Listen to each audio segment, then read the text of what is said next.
Well, well, well. What do we have here? Another Sunday show. How's it going, everybody? Show 192 on the way, coming right up. Hope you guys are doing well. Sunday again. Week's been flying by, and I think that the good news is that on my end, at least, the Sunday shows seem to be coming quicker. Showing up quicker, which is great. I look forward to them.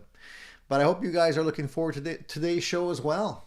We got dumped on here yesterday got a big dumping of snow, and a couple days before that too. So I was basically not snowed in, but honestly, I don't like to venture outside that much when it just snowed because it's a mess. There's snowbanks all over the place. The city doesn't remove the snow quickly enough, so getting around is a nightmare. And the finding parking is no fun at all. So if you guys live in my neck of the woods, you know what I'm talking about.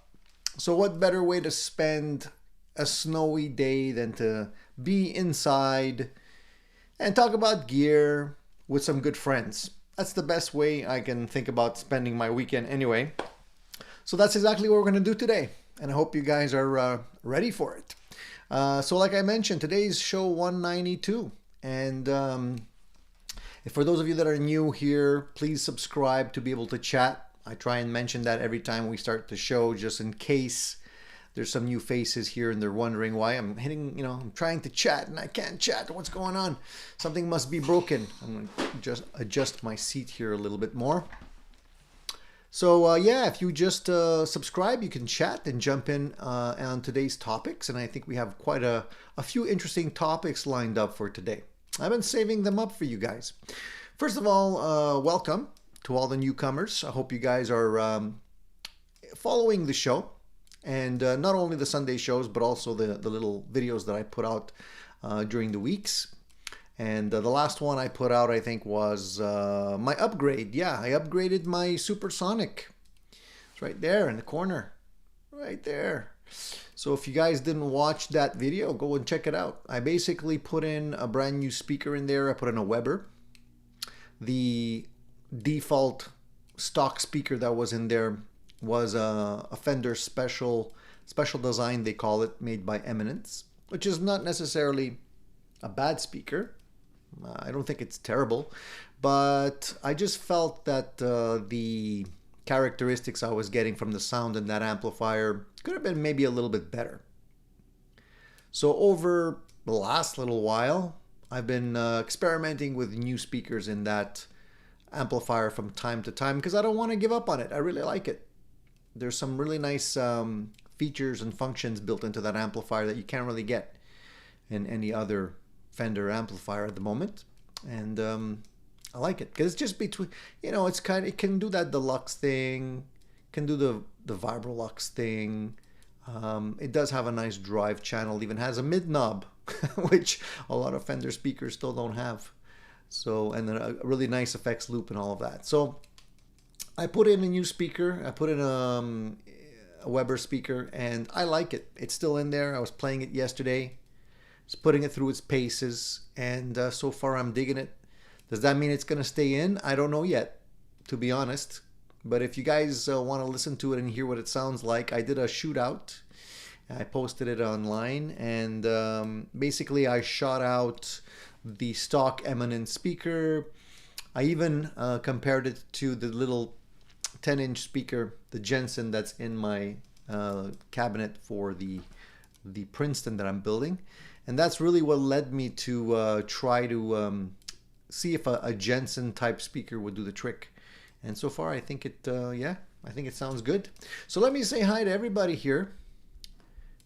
I know there's a few people already here. There's 27 of you. Thank you, man. Thank you guys for participating today. So Dan is here. And Paul is here. Paul, thank you for reminding everybody to answer the question of the week. I do have a new poll question out, so please answer that if you haven't already done so. We'll look at that later on during the show, and thank you for reminding people to hit the thumbs up button, Paul. Appreciate it. That's a great way to support the channel, and it's absolutely free. Just if you give the thumbs up, that usually helps. So Jean, good morning to you. Jean's making an ice water hash this morning. Interesting combination. We got lots of ice water over here if you want.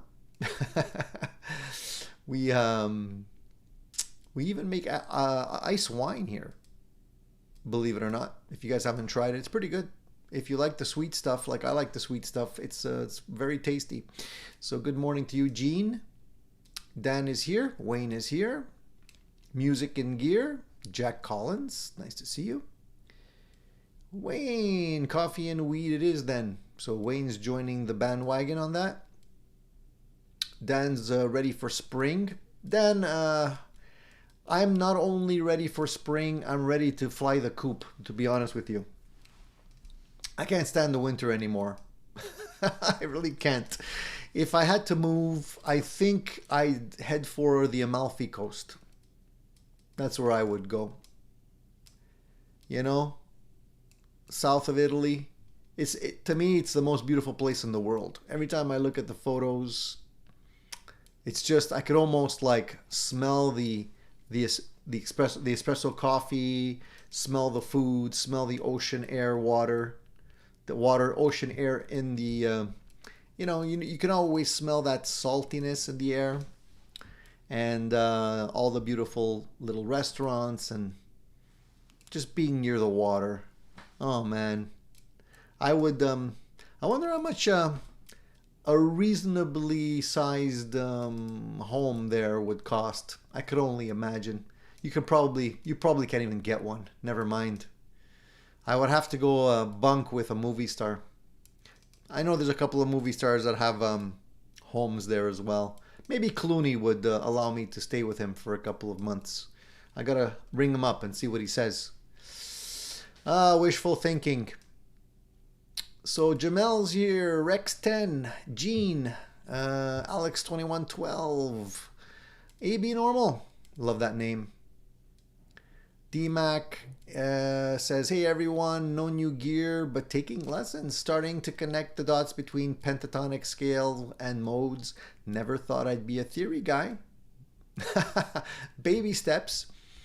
You know, the great thing about learning theory, DMAC, is that all of a sudden, like, it's confusing. It's very confusing at the beginning, because there's so many aspects that have to come together for you to get the big picture. But slowly it does come together. And when it does, it's almost like the blanket, the veil of mystery is lifted off. And you're like, I get it now. I get why, we're playing certain chords within this song that's in this key, and certain notes don't sound good when you play them because they're outside of the scale that this song is built around and whatnot. So if you stick with it, you will definitely reap the rewards. So stick with it, buddy. I'm telling you, it's worth it. I always regret not being able to stick with actual paid lessons long enough. I had a really great teacher at one point, a young fellow, but he was amazing. He really, really had the theory down, and I was getting so much out of it. But unfortunately, due to time restraints at that time, I just had to stop. But I would have loved to keep up with that. It's hard to get a good teacher. Eddie Jr. says, Tony, I got a custom build body and neck sitting in my cart, waiting for an email, then I'm gonna pull the trigger. What are you building, Eddie? Where are you getting the stuff from? What's on what are the blueprints here that we're looking at? Tell us a little bit more about that custom build. I always love hearing about custom builds.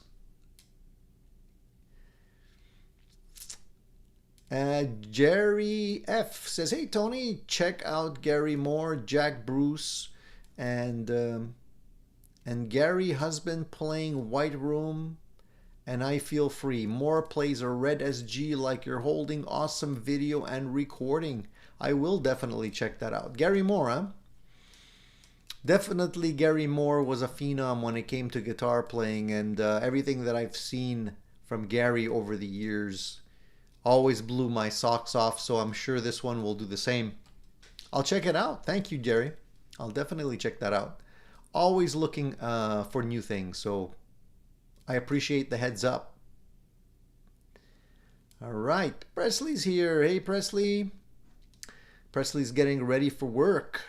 Okay, working on the Sundays too, man. All right. And Wayne says, greeting Kush, my brother. And Eddie Jr. says it's a Charvel Dinky hardtail from Batala Guitars. Am I pronouncing that correctly? Butala or Batala? I'll have to check it out, Eddie. I haven't heard of that brand before. You know what? Charvel influenced or styled guitars are always great to build. I think it's basically a super strat then, I would say, right? Are you going with, you said you're going with a hardtail. A lot of people like the Charvel styling, but they don't necessarily like the Floyd Rose systems that are all often in those guitars. So I understand, you know, why you might go with a hardtail on that. I'm a little bit less into Floyd Rose. Just over the years, you know, if you have no choice and you get a good one that actually works well in a guitar, it's less fiddly, but a lot of times it does require more care. So very cool. So Marcel also is expecting a West Creek 333 semi-hollow body today. Nice. And it's blue, he says. That's a nice change. I mean, usually when you're looking at 333s, 335s, you know, people tend to go with the red. So it's nice to have blue. I saw a really awesome looking 335 on the local market here. It was a gold top. You don't usually see 335s as a gold top. So I don't know if it was a refin or not. I didn't ask. But I thought that was pretty cool, having a gold top 335. That's quite unique. Eddie says he's got 4 Floyd Rose guitars and he needs more hardtails. Yeah, you need to balance out your collection as much as you can. So Rex 10 says he says he got a Revstar P90 killer guitar. And it's its own thing. A lot of people do dig those Revstar guitars. They do get good reviews. Very nice. I'm just scrolling down, guys. If you see me just being a little quiet, it's just because I'm going back into the comments here just to see if I missed anything. I don't want to skip over anybody if they had a question for me. So Mark says it's snowing in Maryland too. Join the club, Mark. As I mentioned, I'm thinking of flying the coop and heading off to the Amalfi Coast. Want to join me? Let's take off. I think I spent enough time here in the cold. I did my time. I did my share. Alex says, have you seen the new Firefly John 5 Telecaster? Very crazy looking guitar. So cool. I have not, but I know a lot of people have been talking about the Firefly guitars lately. Do you know the price on it, Alex? Offhand? I'll take a look at it afterwards. Always interested in new guitars, and I'm thinking like at this point it's getting really close to NAMM, right? I think NAMM is going to be like week after next, if I'm not mistaken. So I would hold off on anything till then, just in case there's some interesting goodies that are going to be released that the companies are sitting on. You know, you don't want to miss the opportunity to, you know, if you blow the budget before and then, you know, you regret it because like you had your money saved up and then you ended up buying something and then something's released at NAMM that's brand new, hot off the presses. I tend to wait just to see if there's anything coming down the pipeline. I know there's a few interesting things and we'll talk about that in a minute here.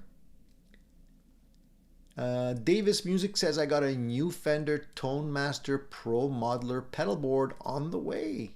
Very cool. A lot of people are grabbing them. A lot of people are liking them. I'm sure you'll be happy and busy with that new toy for a while, Davis. Let us know how you like it once it actually comes in and you have a chance to spend some time with it.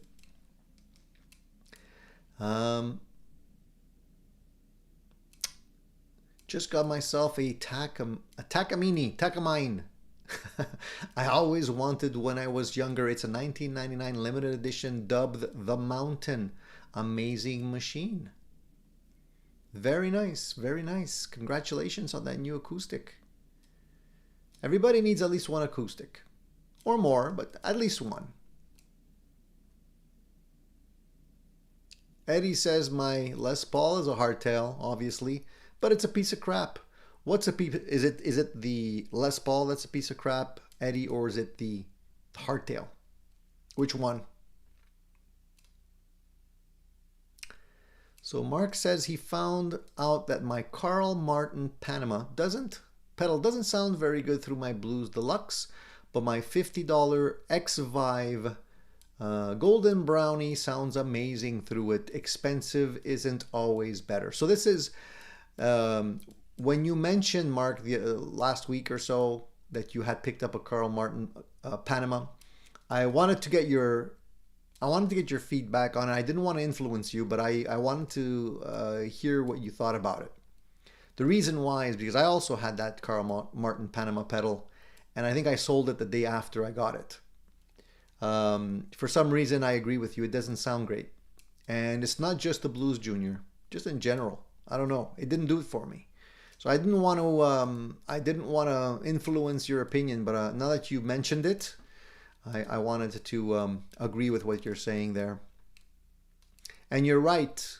Sometimes just because a pedal is expensive doesn't mean it's actually gonna work for you. I do have a Golden Brownie too, and I like the sound of that. It's pretty saturated though. Marcel says, I'm sure I paid less than what than they were asking for. The $335. Well, he paid $391. That's a pretty nice deal. Very cool. Very cool. Charlie S says, Tony picked up a Revstar B stock, two humbuckers, love it. It's a workhorse. So there's another vote for the Revstar. A lot of people are digging those guitars.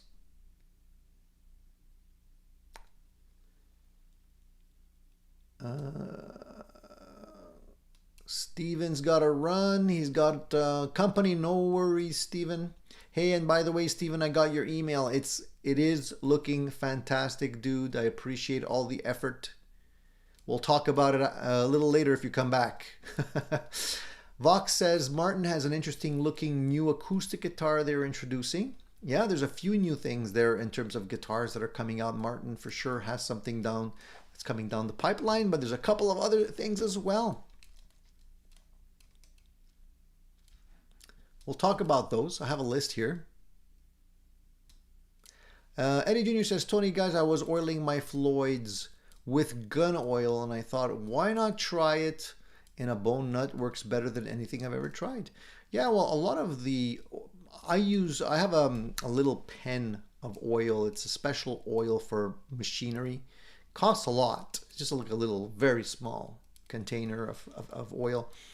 And yeah, it works pretty good. Whenever I do a string change, I usually oil up the saddles, just making sure the screws, specifically the hex screws that adjust the height and the screws that adjust the saddle position, I tend to oil them up a little bit just because they tend to get cruddy, especially with sweat and stuff, and they seize up sometimes. So I just put a little dab there, and it usually works pretty good. But I'm not surprised that it'll work for you on the nut as well.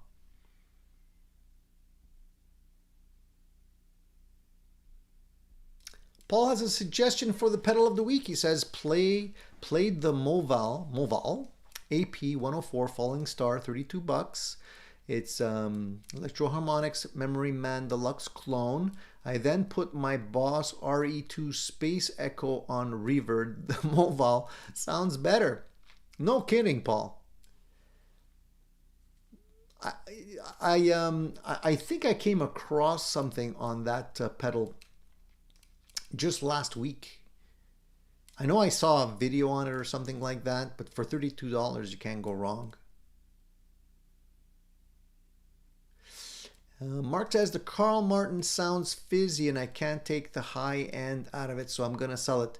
Yes, I remember that same issue. It's got a little bit too much high end in it, so it does make it sound fizzy. And I couldn't get along with it very well. I tried it on a couple of different amps and stuff, and yeah, it didn't work for me.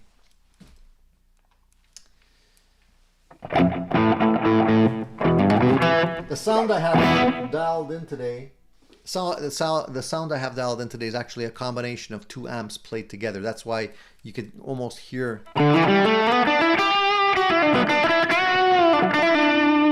You can almost hear the two amps if you listen carefully. It's a combination of a what is it there? An ODS, Overdrive Supreme, and a wrecker, which is like a train wreck type amp.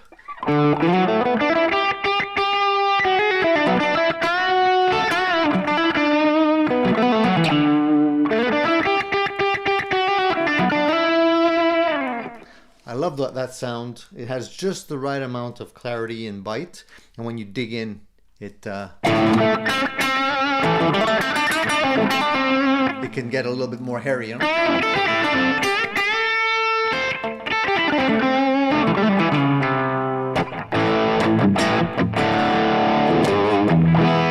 And then when you dial it back, okay, it cleans up nice, especially in the neck.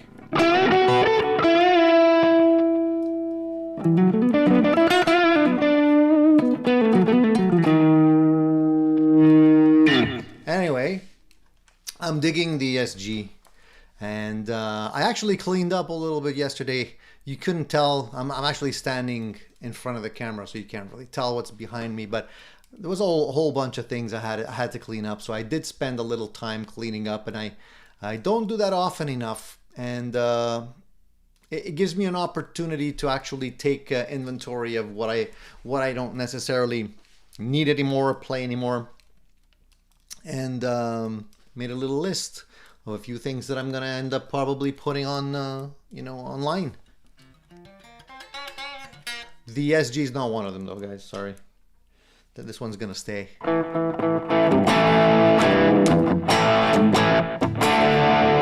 I like it too much. I'm having a lot of fun playing the SG. So has anyone seen the interview that was done yesterday? Rick Beato had a special guest on his show, and I happened to catch the episode. Matteo Mancuso was his guest, and if you guys don't know who Matteo is, he basically came out of nowhere a couple of years ago on YouTube and has been making his way straight to the top. Young fellow, still in his prime, still has a long way to go in terms of you know, maturity, but his guitar playing has knocked the socks off of a lot of people, including Rick, including people like Steve Vai, and including myself. He's got a beautiful technique, and he's played with so many other great musicians, and everybody has just praised him for being such a great guitarist. So if anybody doesn't know Matteo, you will, because I think he's actually just made the cover of Total Guitar magazine. So that's saying a lot, you know. He's people are noticing him now, so it won't be long till he's a regular household name. Eddie says, my wife walked into the guitar room and said it looks like a bomb went off here. I just turned up louder. Yeah, you got to clean up every once in a while, Eddie. I agree. It just makes things, less clutter is always better. Anyway, so going back to that interview, yeah, so he really, he did a few playing samples, and he's got a special technique. He actually, ends up playing his guitar. His dad taught him how to play when he was little. His dad was more of a classical guitarist, so he actually doesn't use a pick. He uses his fingers, and he uses almost like a hybrid classical guitar picking technique with his fingers, almost like he's playing a bass. And he does play a Revstar, Eddie. He does. And I think Yamaha's gonna really appreciate it. I don't know if he has an endorsement deal, but if he doesn't, they better give it to him real quick. Yamaha better not wait, because I'm sure there's other companies right, on the heels of Yamaha, including probably Gibson. Like, I don't understand why. I don't know why he doesn't play like one of these, because his Revstar is kind of similar, right? And you do have a lot of access on the neck of this particular guitar. Even the shape, I mean, with a double cutaway, it's kind of very similar. But his guitar is a Revstar. He's got a little bar that is strung between the pickups.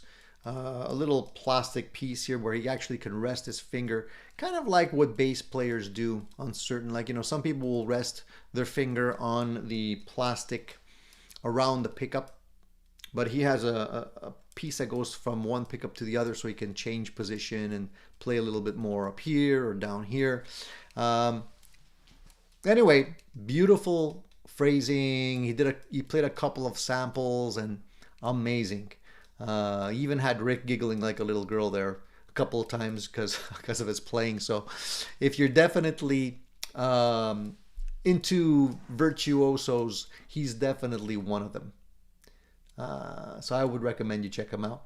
And it's funny because I was just looking at, thinking about it. I mean, this young man's, he's an Italian. I guess the theme today is Italy, because I talked about the Amalfi Coast. I'm talking about Matteo Mancuso. But I started thinking about like other, guitar players that are Italian or Italian descent. There's quite a few of them if you think about it, right? There's like, okay, Joe Bonamassa. He's American, right? But his roots are Italian. Matteo, of course, he's Italian. Al Di Meola, again, Italian descent. Steve Vai also. Joe Satriani, Mark Tremonti, Frank Zappa, can't forget Frank, Sicilian. Neil Sean, he's actually mixed, I think. From what I understand, he's Italian, he's mixed, Italian, Polish, and Chinese. That's quite a mixture right there. But I think there's some Italian there. John Petrucci, Steve Stevens. Who else? Who else am I forgetting? Oh, Frank Gambale. Frank's Italian. Joe Pass, he's Italian as well. Pat Metheny. Frank Marino. Mahogany Rush, can't forget Frank. Who am I forgetting? Anyways, there's quite a few if you think about it. And those are just the ones that are more recent. I'm sure if we start thinking about like jazz players and things like that, there'll be way more.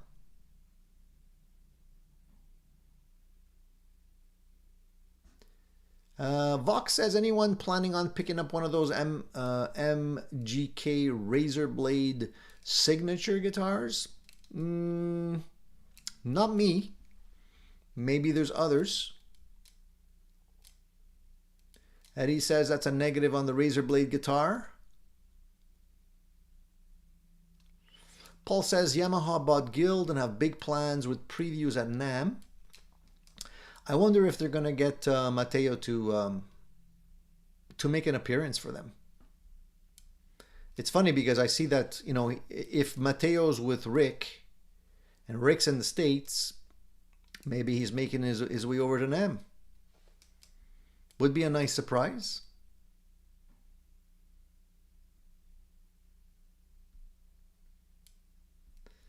Dan says, my cats knocked over my keyboards and bass guitar this morning. No damage, but I'm thinking of having cat kebabs for dinner. Yeah, you can't really be too mad at the critters, They don't do it with any malice. It's just that's what they do, right? Those are what the animals do. So Davis says Vito Bratta. Yes. Yes. Chef Boyardee says Eddie.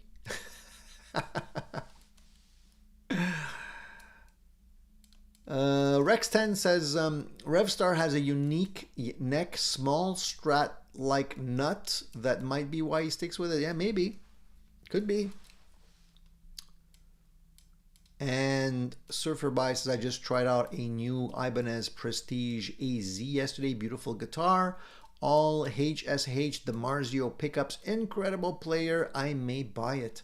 Is that, are those part of the new guitars that are in the lineup? Because I know that Ibanez does have a few surprises coming up right now at NAMM.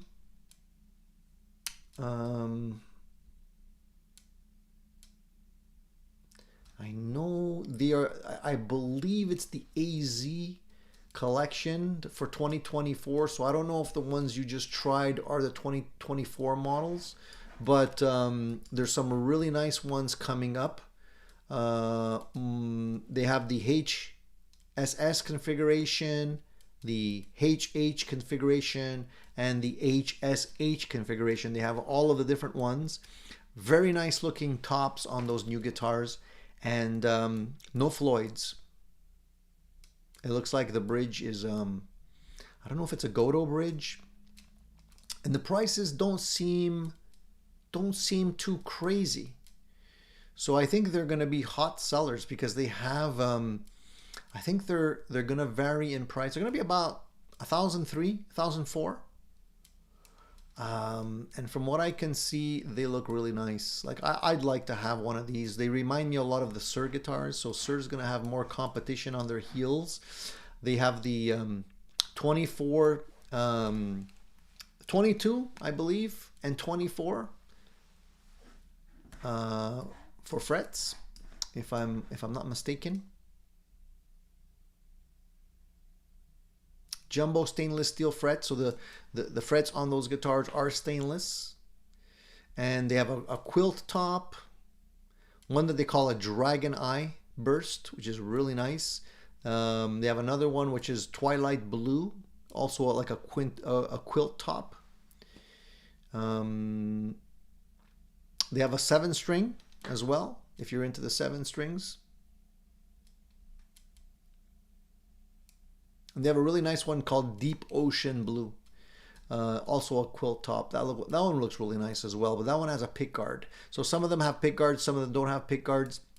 Depending on which model you have. When you have a really nice top like that, it's nice not to have a pick guard. So I'm surprised they put a pick guard on the Deep Ocean, the one that they call Deep Ocean Blonde. But they look really nice, and I like the price.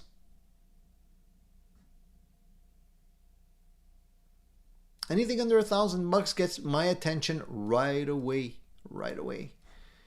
By the way, speaking of Ibanez guitars, I actually found, I know I probably mentioned it a couple of times on my live shows. My very first guitar was an Ibanez. And it's funny because the guitar I had was basically an Ibanez Fender Strat knockoff. It had 3 single coils, even though Ibanez had started doing, you know, the locking trem thing, and they had their version of like a Floyd trem, but it was always the Ibanez version. Mine didn't have a locking nut on it, but it did have one of their trems that later was converted to a locking nut. So maybe it was an early version. Anyways, I was looking for information on my specific model because I wanted to try and find it again. I sold it and I regret selling it, you know, just for sentimental reasons. I would love to be able, I'd love to be able to actually find that guitar again. If I actually even posted something, seeing if anybody has it and would be willing to sell it back. I definitely buy it back just for sentimental reasons. But the actual guitar, I actually found the model for it. It's the I actually found it on the Gem site. I don't know if you guys know gemsite.com. Anyways, it's people that own Ibanez Gem guitars. Um, so I'll show you. Let me just share the screen on that. Here we go. So this is the model that I had here. I can maybe just show you a full picture. I think there's one here someplace. Well, anyways, it's basically, it looks like this one here. Can I blow up this picture? There you go. That's the model. That's the exact model I had. And as you can see, it was totally stealth, all black. This one has a missing knob, but it has two knobs, volume and tone, has a 5-way switch, and it has a top-mounted jack. And you can see it has like a tremolo, quite a substantial tremolo here, but they didn't have locking nuts on this one. And so you can see, here's a shot of the body. You can see how big the trem bar was here, and had a nice rosewood type neck on it. And you can see, like, it does look like a Strat, but it has a little bit of a little modification on the horns here, so it's not exactly like a Strat. And it was made in Japan. Even for that early model, was a made in Japan version. So I believe it's an RS405. But again, I'm not 100% certain, because they had models like this which were not stealth, and mine was indeed stealth. I like the fact that they still have these I call them boomerang strap locks. These were great because you could slip over your strap and they would lock it in place. It would be very difficult for it to fall out.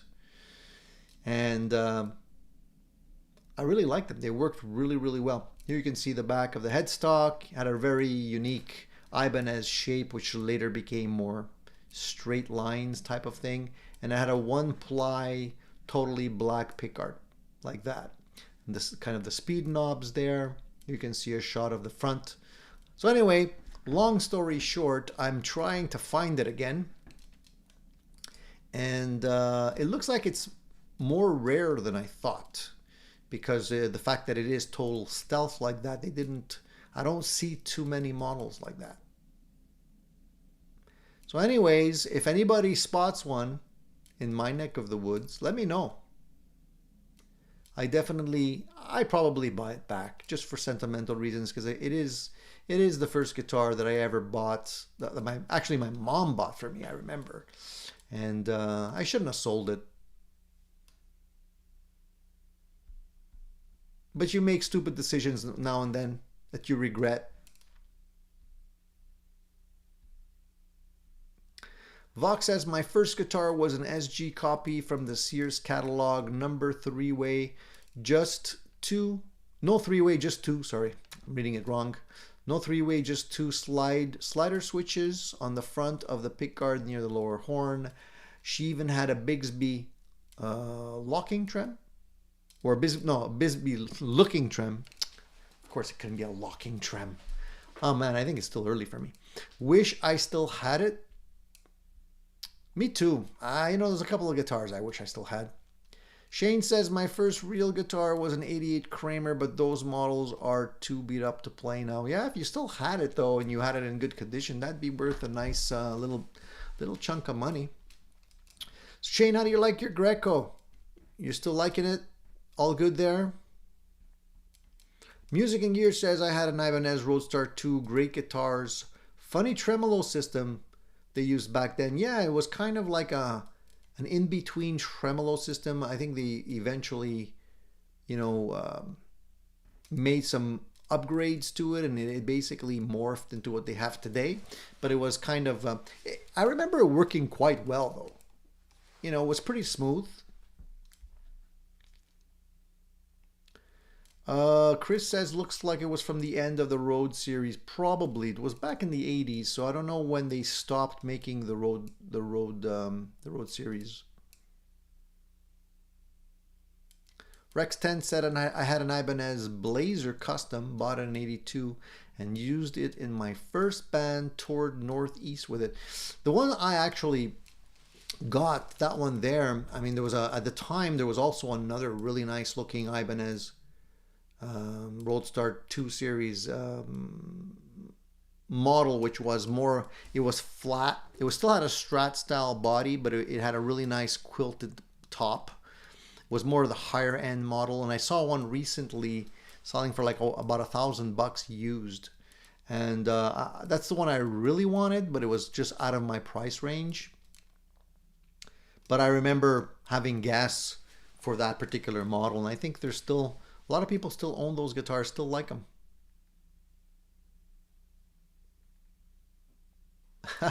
Mark says, okay, I pulled the SG out. SG Sunday fun time. Good, good. I don't want to be the only one with an SG here. Surfer By says, my first electric was a '78 Fender Mustang Sunburst. I still have it.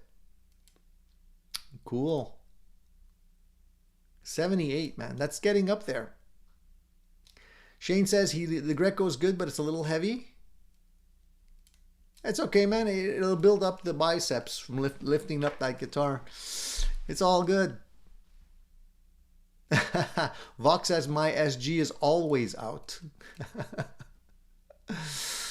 All right.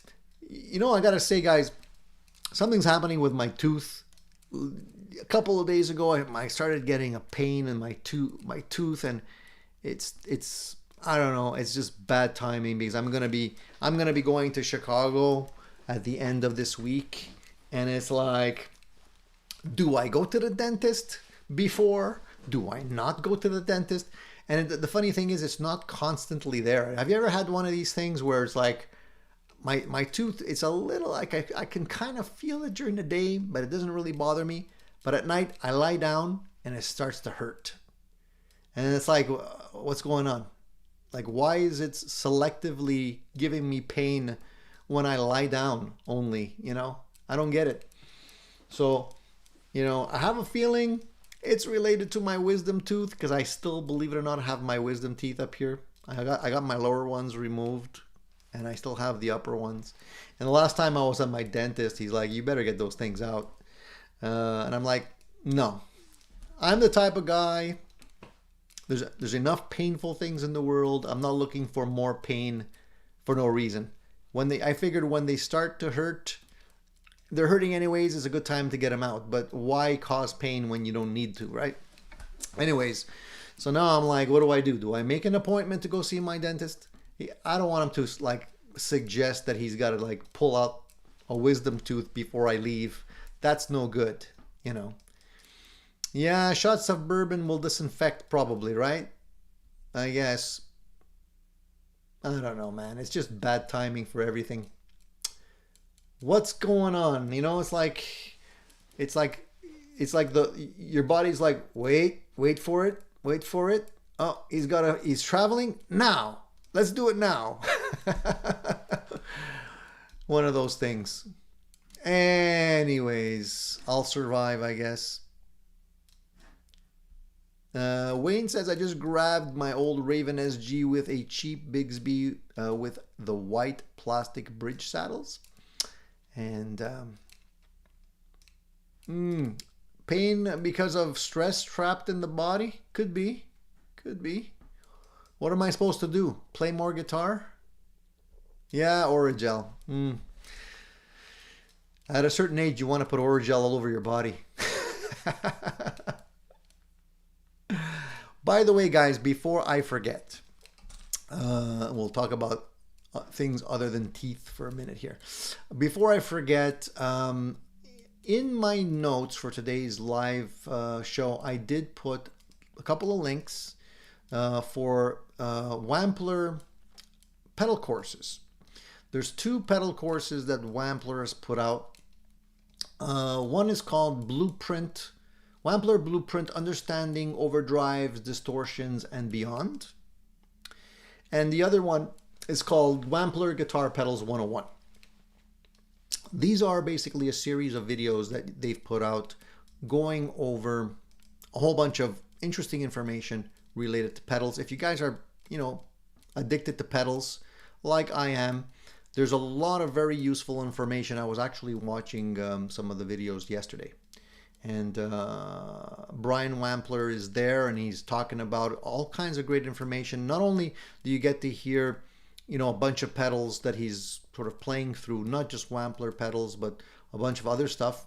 You get to hear, you know, what they sound side by side. So if you're a fan of Wampler pedals like I am, you can hear the Wampler pedals and you can hear a bunch of other ones.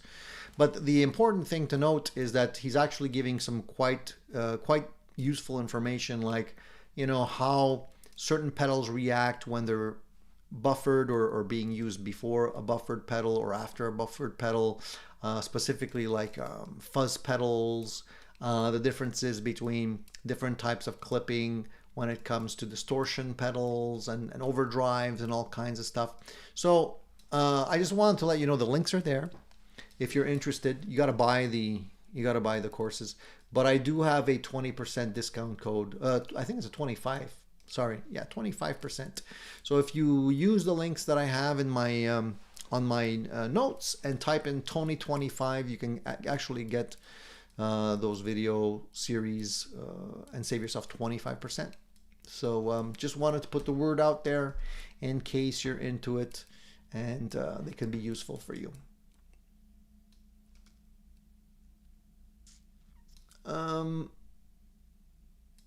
There's a couple of interesting new pedals coming out that I wanted to talk about. MXR has a couple of interesting pedals. They're working on a Randy Rhoads Distortion Plus, and it's funny because back in the day I had, I think, 2 of those Distortion Plus pedals, which again I should have kept because they're quite popular today.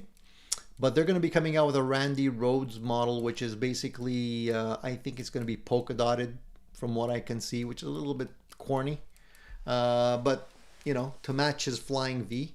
It's the Distortion Plus Randy Rhoads model. I don't know how much it's going to sell for. Probably, obviously, going to sell for a premium. The circuit on those, you know, they were pretty basic. I don't remember it being totally like a complicated guitar pedal. Yeah, I remember opening it up at one point and it was pretty straightforward on the inside of it. But anyways, they're going to be re-releasing that. So if you're a fan of the Distortion Plus from MXR and you're a fan of Randy Rhoads, now's a good time to grab it. They are also re-releasing, or not re-releasing, but releasing what they call the Joshua, which is an echo. It's basically a delay with echo. It's kind of like they're trying to encompass the sound of the edge in a pedal. So you're basically going to be able to get to merge delay and an echo in one pedal. Seems quite interesting for those of you who like to get those sort of edge style delays. I think it's going to be a good seller for MXR. It's going to be able to do all that fancy stuff, you know, the quarter note, dotted 8 notes, triplets, and all that kind of stuff. And you're going to be able to adjust the timing of the echoes from 500 milliseconds, 50 milliseconds, all the way to 1,000 milliseconds. So it's going to be pretty cool. Again, I don't know how much they're going to sell for yet. I'd love to know what the price is going to be on those, but I don't have that information. But I'm pretty sure it's going to be released at NAMM.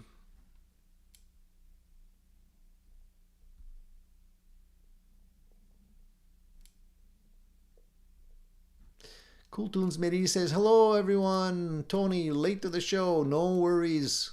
Better late than never, dudes. Better late than never. It's all good.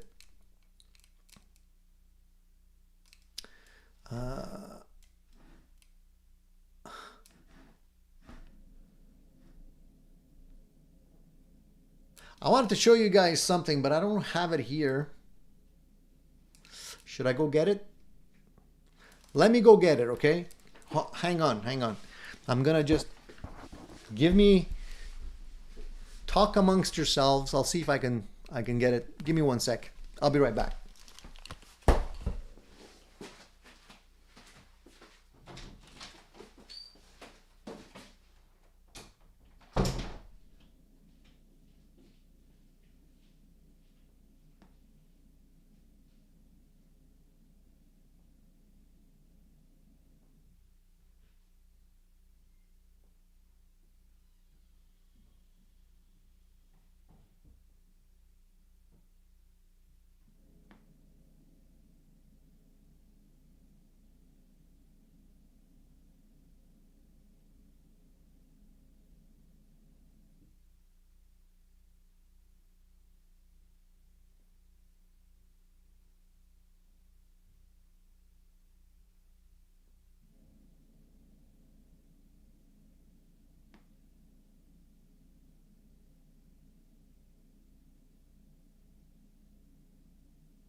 I'm back.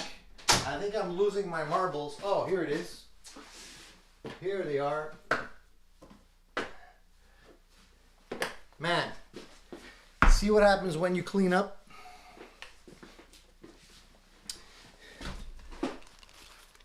Sorry about that, guys. I thought I had it in the other room, and it actually was right here because I cleaned up yesterday. Oh Lord. All right. So you guys had a look at, you were talking amongst yourselves. Good. What did I miss while I was gone? I wanted to show you a couple of things.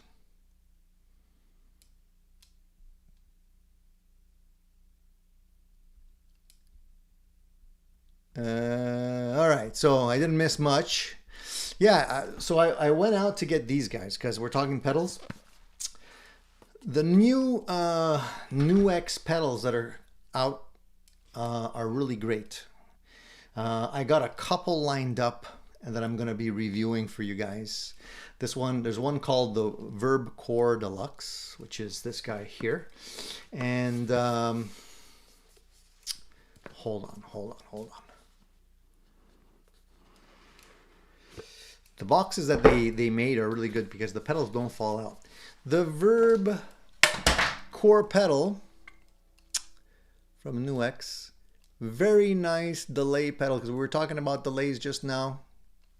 They're doing a really nice job with the pedals. Everything that I've tried from New X recently has really blown my socks off. This is a really nice, like a reverb, all-in-one pedal, and it's got everything in here from, you know, room, hall, plate, damp, shimmer, spring. It's got tri-verb. It's got modulation verb on it as well. A great pedal. These pedals are gonna give TC Electronic a run for their money, I think, because the ones that I've tried, very good. So there's that one that I have lined up for you guys. There's this one as well, which they call the Mod Core, and I really like the box design. They up their game, I gotta say, in terms of what they're doing. Mod Core, this guy,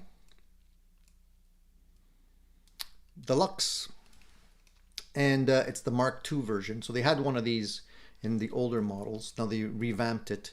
So this is a modulation. And you have the stereo chorus, you have the CE1 type chorus, you got all kinds of different types of chorus effects with like a univibe. You got what they call the, there's two different univibes. There's ones with chorus, one with vibrato. A great little toy here. Again, a really cool thing. So without going into too much deep detail, because I don't want to bore you guys, but these videos are coming up. So if you want to hear what these things sound like, I will definitely be showcasing them. And beyond that, I'll be putting together a special board, a special pedal board, because I have my pedal board back there that I use for my daily pedals, but I wanted to do something a little different. So I'm going to be taking these pedals and a couple more. I'm going to be putting together almost like a fly rig, but it's going to be a smaller type pedal board. And I'm going to actually, it's going to be not wireless. It might be wireless. I might actually go ahead and put the New X wireless system on that board too. But I wanted to actually put in, I wanted to get a wire, not even wireless, it's a battery powered pedal supply, power supply. So there's really nice battery powered power supplies for pedals nowadays, and I haven't tried one yet, so I'm curious to see how those would work. And so I thought it would be cool to put these new pedals on that board, do a full review of those pedals, and then at the same time be able to, you know, see how well these battery powered pedal board power supplies work. So if you're interested in seeing all that stuff's going to come out pretty soon.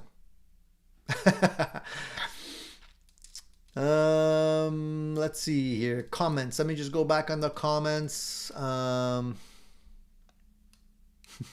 What's with the baby blue walls? It's the lights, Dan.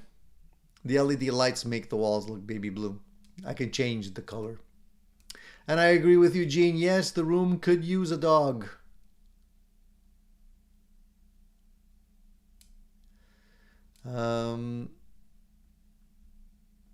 Stu Pop says, I love my SG. 2017 SG standard in ebony has the 57 classic pickups. Love those pickups. Anything with 57 classics has my vote.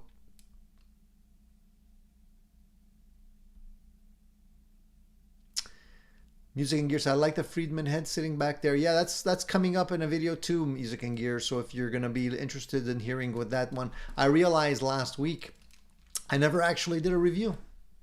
One of my favorite amps. Then this week I did something I don't normally do. I actually plugged in all of the amps again. So usually I play through an amp, I have it set up, and I bring it, through a cabinet, and I usually leave it plugged in, and then after a while I'll switch the head and plug it into the cabinet. Well, yesterday I didn't do that. Yesterday I plugged in all of the guitars through all of the cabs. So the Friedman behind me is going into my 412. The Brunelli Pleximan here is going into my 2x12.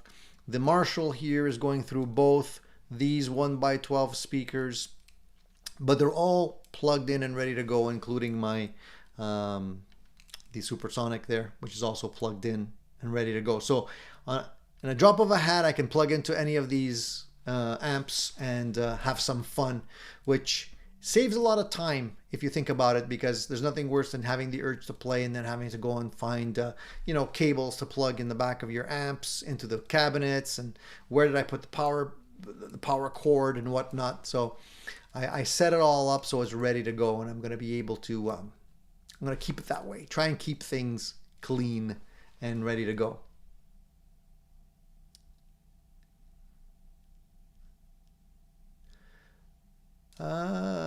You guys are counting my guitars? 17 guitars?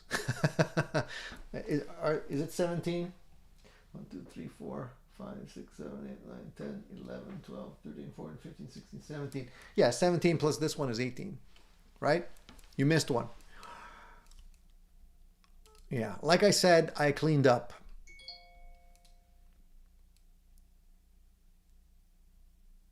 Shane says, I put out a new video and lost 2 subscribers. Eek! I was hoping to hit 200 subscribers. Shane, I'm going to tell you what you need to do to get more subscribers. You got to wear a low-cut t-shirt. Low cut. The lower, the better. I'm telling you, it really works.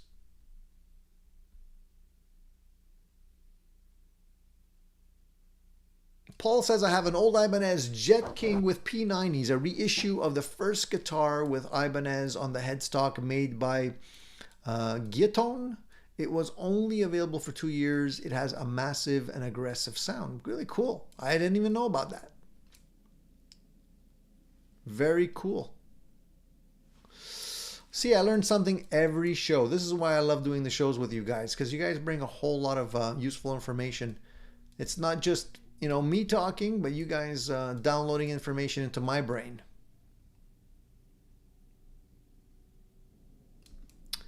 All right. Cool. All right. Do we look at let's look at the poll question briefly before we talk about a couple of other things. Let me just get there for you guys and see. So did everybody here take a moment to actually vote? If you didn't, you still have a bit of time to do so. The question for today was regarding practicing. What challenges do you feel that you face just maintaining a constant guitar practice routine? and how do you overcome any of these challenges. So basically, a lot of people have the same challenges. It basically boils down from what I can, and you know, add to the list if you want, but I think the main ones are lack of time, lack of motivation, technical difficulties, right? You're trying to get over a hurdle of, you know, a technique or something that you can't quite get, or, you know, just knowledge, you know, learning all of the theory or whatever it is.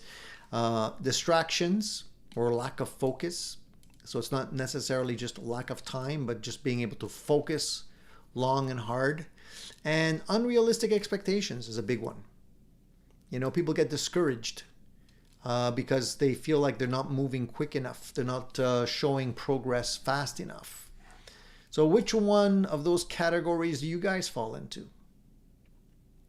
We already have 133 votes. And if you haven't already voted, we'll take stock of the answers at the end, towards the end of the show. But you still have time to vote. It's on the community section of Addicted to Gear Live, the YouTube. Just go to YouTube and go to the community section. You'll see the poll questions there. And let me see if we have something in common, because I think we all do. I think you know, we all have the same challenges, and over time, you know, we've all been through them. Some of us continue and break through the challenges. Others give up. Hopefully, you guys won't give up. But I could understand people who find it frustrating enough to kind of say, you know, guitars are not for me, and put them aside, at least for a while. Maybe sometimes they come back to it after a while, which is nice to see. But all right, and while we're waiting for people to answer those poll questions, we'll keep talking about some interesting things. One of the things that I saw recently, and I'm quite intrigued by, is that Gibson is going to be releasing a brand new amplifier in 2024. And I think you guys all know that Gibson and Mesa Boogie are basically tied in together now. And I would have thought that the first move would have been a new Mesa amp, but apparently that's not what they've been working on. They've been actually working on a brand new Gibson. So what do you guys feel about that? I feel like I mean, I haven't seen samples of this amplifier yet. I think they're going to be releasing it soon. They're just releasing teasers. From what I can see, it seems to have some interesting features.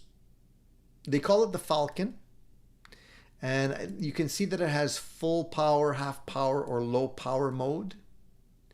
And it does have a frequency knob, I guess, so you can, but that's all we basically know about it so far. It's hush hush.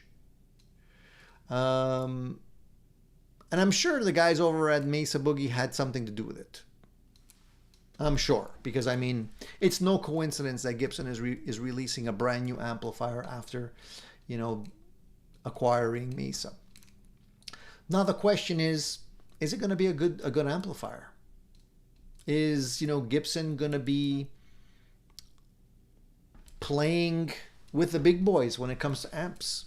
I don't know. But I'm very curious. I'm very curious to hear what this thing is going to sound like. And of course, you know, being re-released, it's going to be based on, I think, the 1960s Falcon, which to me, from the sound samples that I heard, wasn't really, you know, any kind of high gain amplifier or anything like that. But perhaps they've revamped it. I don't know if they're going for the vintage voice or maybe something a little bit more modern. But it's coming up, so we're gonna be finding out a little bit more about this amplifier, and it's gonna be interesting to see once it hits prime time, and I'm sure it's gonna be all over YouTube.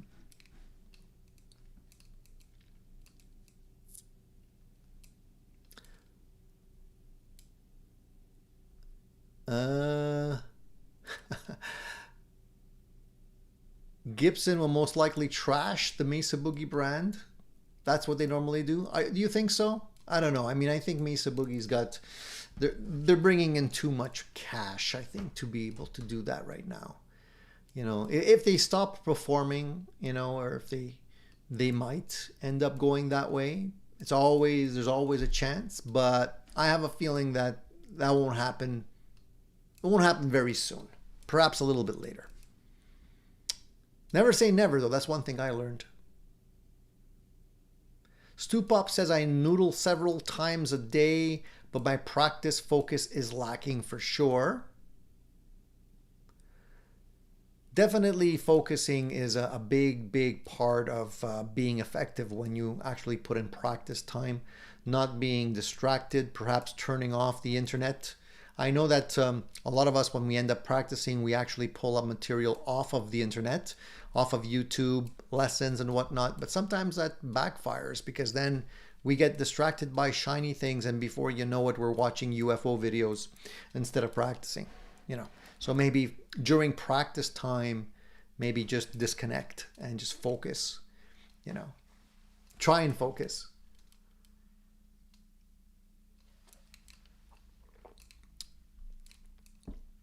Green Rumor says Mesa likes the multi-power options. This is why I'm sure Mesa Boogie did have a hand in this amplifier, because I can already see, you know, a little Mesa influenced features.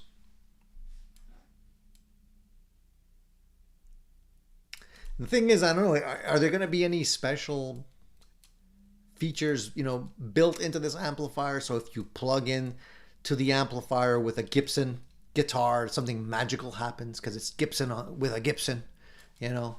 Does it open up new frequencies that are not available to other guitars out there? Who knows?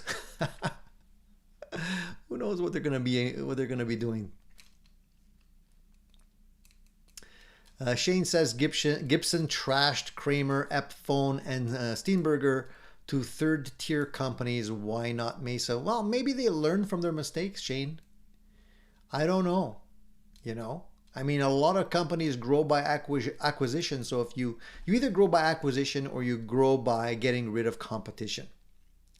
And I don't think Gibson was really in competition with Kramer or Steenberger. So I think it's really just a misstep. But I have a feeling that the people that are running the show today at Gibson, I think, understand a little bit better what not to do. Vox says, why buy the new Gibson amp when we can have Tony build us one? Yeah, I don't know about that, man. How long do you want to wait? Speaking of new builds, hold on one second, guys. You know, I love it when people just pop up with calls and stuff while I'm doing things. I like to be loved, but at the same time, I like to have a little bit of focus time. Let me just do this.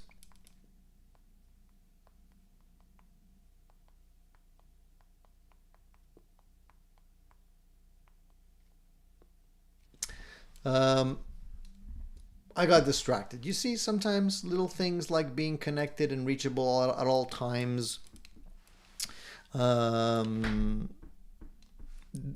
basically hijack us.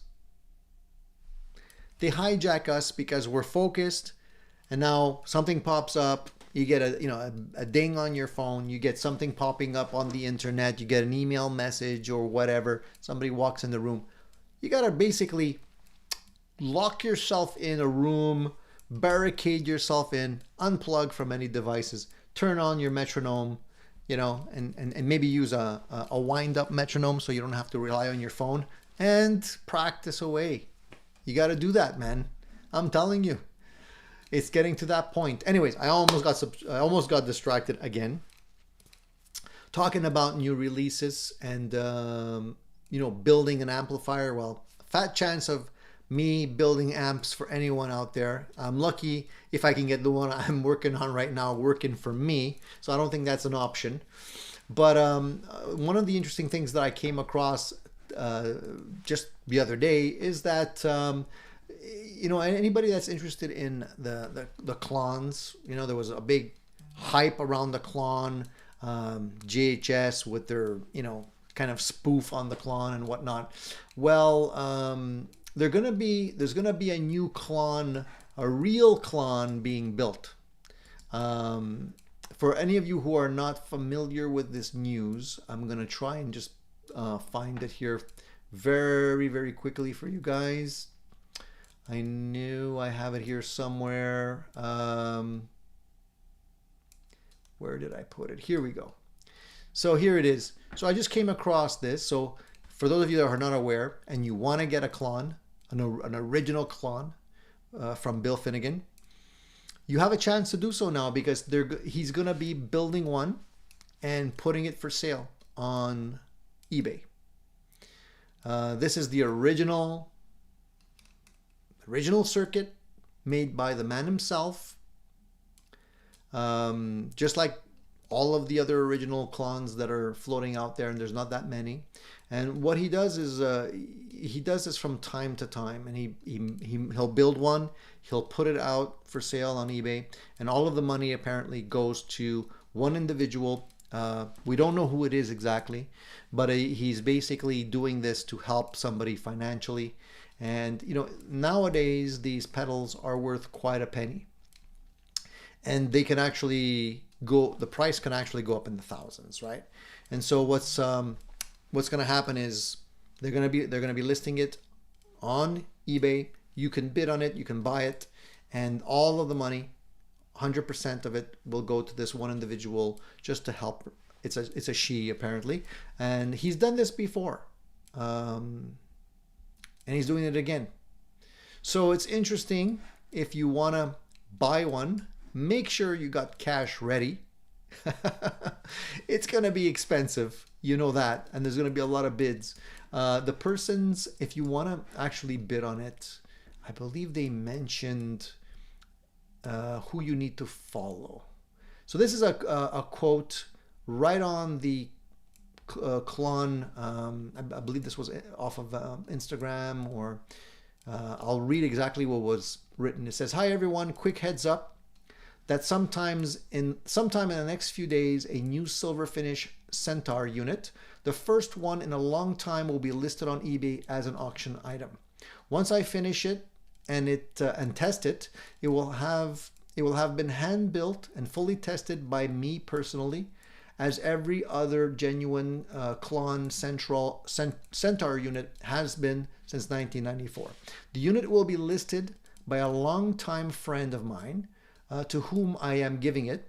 Over the years, she has occasionally needed a bit of financial help, which I feel very fortunate to have been able to provide. Her eBay seller ID is boxing_rabbit. Klon conspiracy theorists, please take note. Whatever amount the unit sells for after eBay and PayPal fees are subtracted, every last penny of the remainder will be hers, and I will receive none of it." So boxing_rabbit is the seller. I don't know if it's actually been listed yet. Actually, I'm curious to see if it has. Let me jump on eBay for a second and see if I can find it. Maybe I'll bid on it.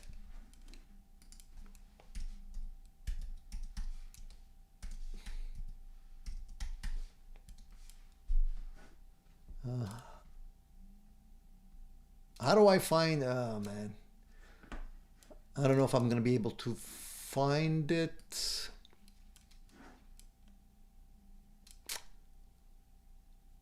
So right now, just doing a quick search on eBay for Klon Centaur, there's some listed here that are used for $5,500, $4,500, and these are not the ones that are being sold.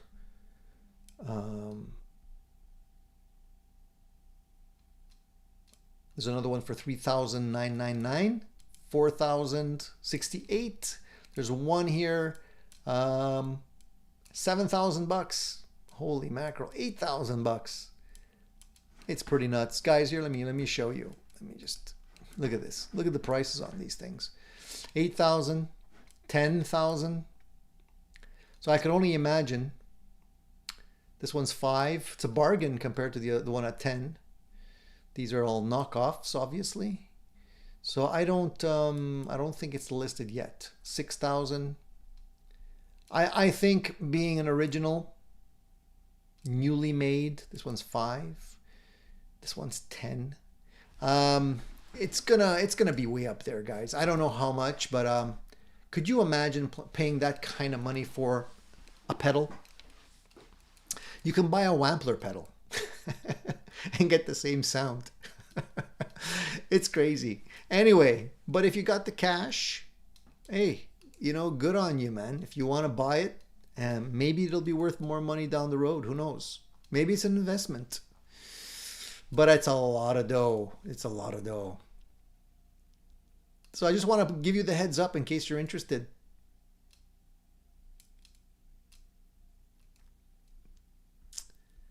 All right, let me just scroll back here.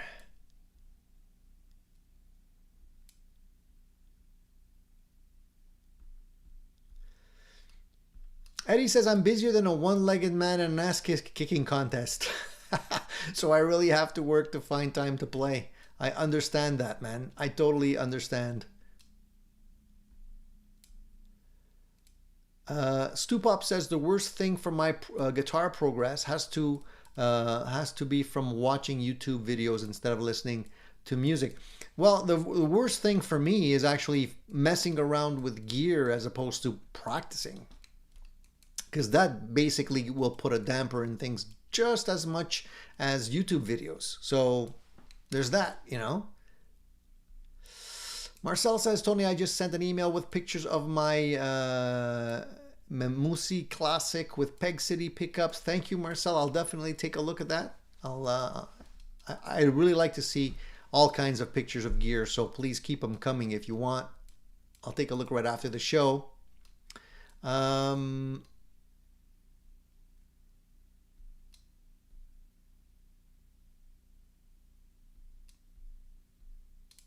So MFN says, hi Tony, I'm considering whether to purchase a PRS Custom SC22 semi-hollow. Have you played one? Thoughts?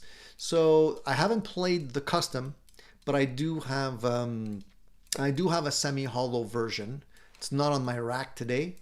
I like the guitars. I always did. I think the semi-hollow versions are really nice. Is there any specific reason why you're aiming or, you know, enticed by a semi-hollow as opposed to a solid body guitar? Is it just because you want to have something that you don't already have now, or are you purchasing it to try it and achieve some specific tone? The one I have is a Zach Myers model, by the way.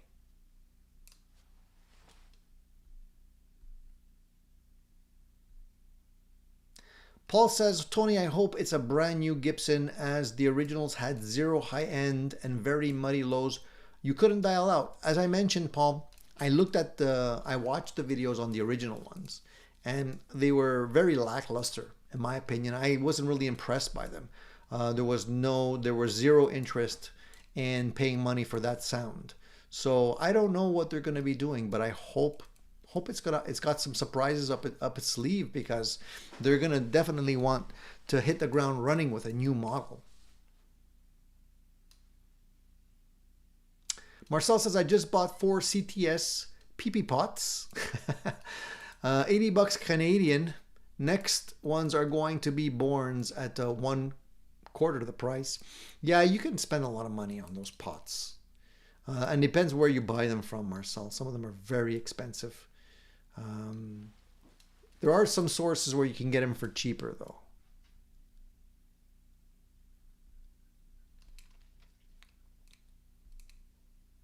Yeah, the semi-hollow would definitely be lighter. Ed says, Tony, building a small pedal board with NuX MG30, what pedals would you put on it? Well, the MG30's got a lot of nice sounds in it already. Well, I would say you got a lot of bases covered with the MG30. Maybe just an EQ pedal. Like if you're going to go with the MG30, you don't need much. I would say an EQ pedal, I really love my EP booster. I usually put that everywhere. You know, when it comes to pedals, I usually like to have the option of boosting so that you can, you know, just fatten things up or be a little louder during the solos. I think that's a great pedal to have.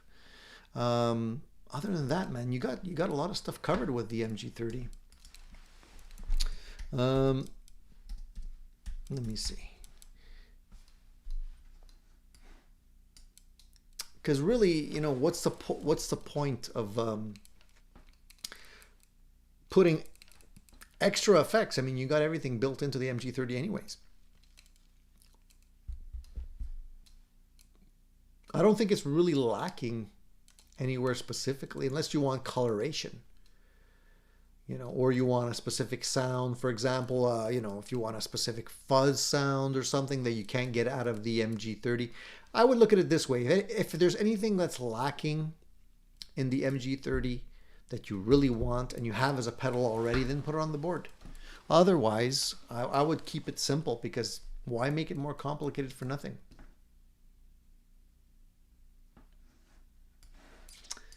Okay. I've been enticed by some new guitars.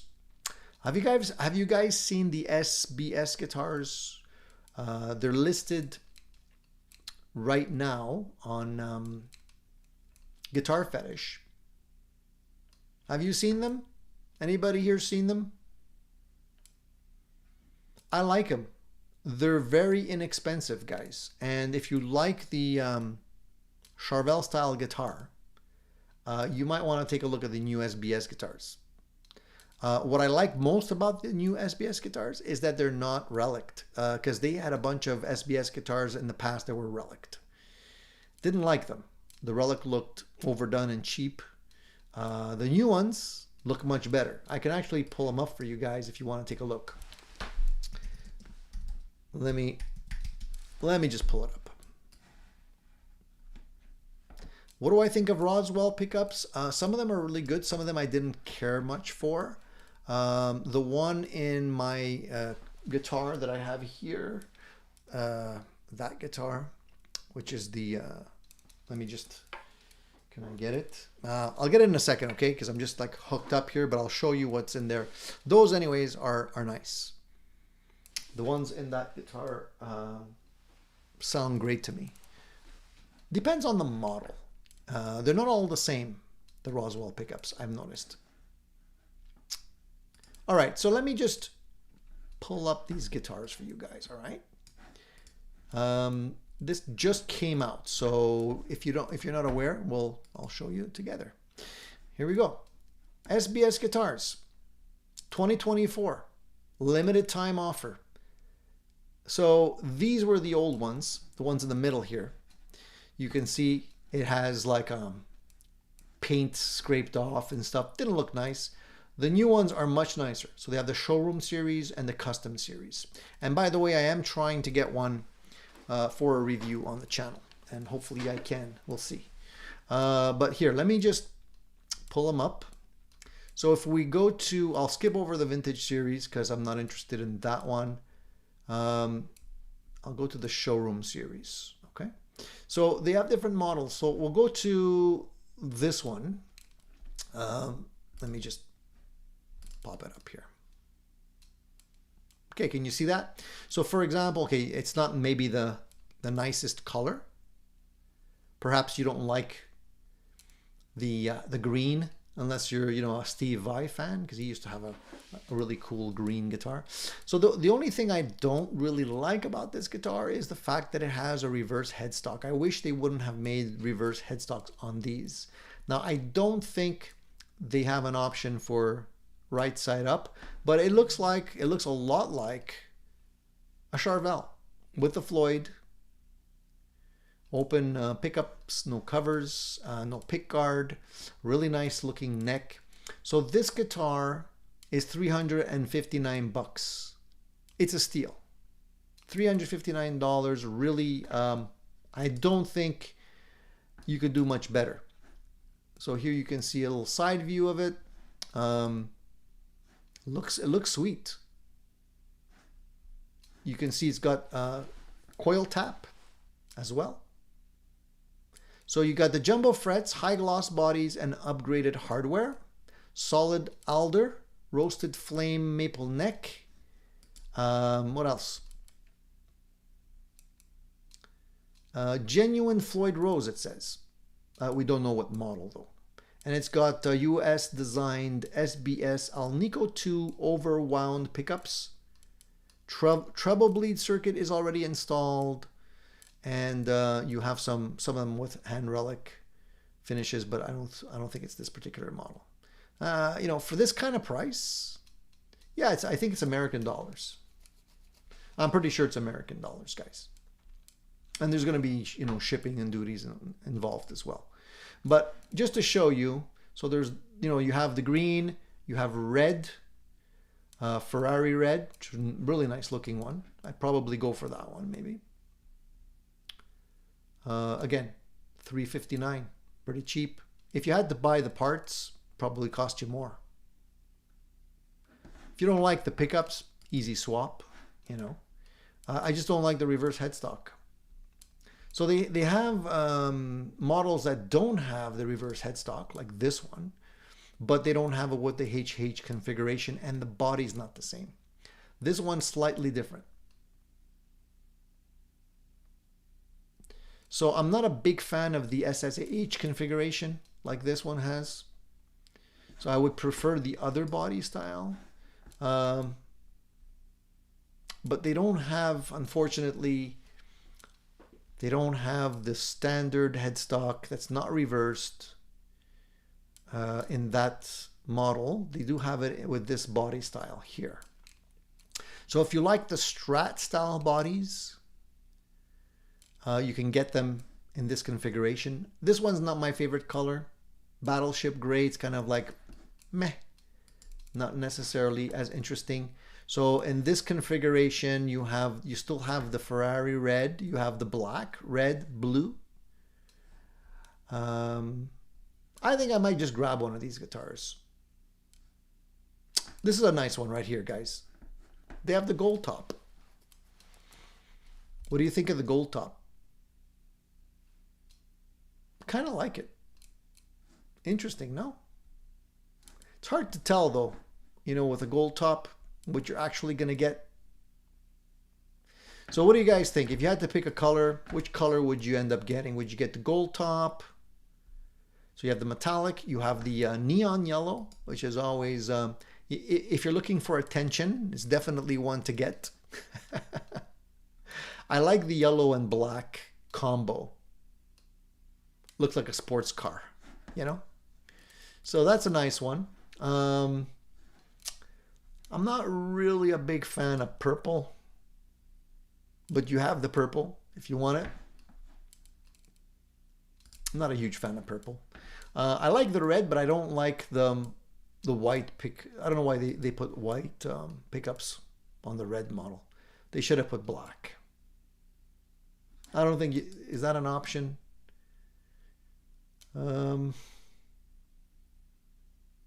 No. No, you're stuck with the ugly white covers on this one.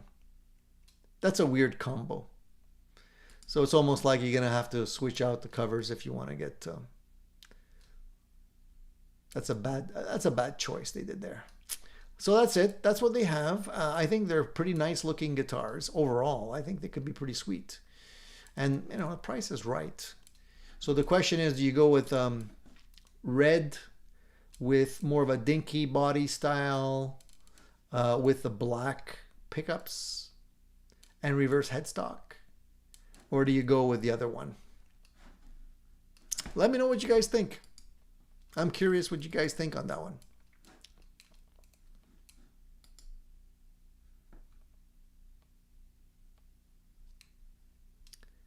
I think they're going to be very popular. At that price, I don't see why not. It would have been nice to have a version that doesn't have the Floyd, though, if you're not a Floyd fan.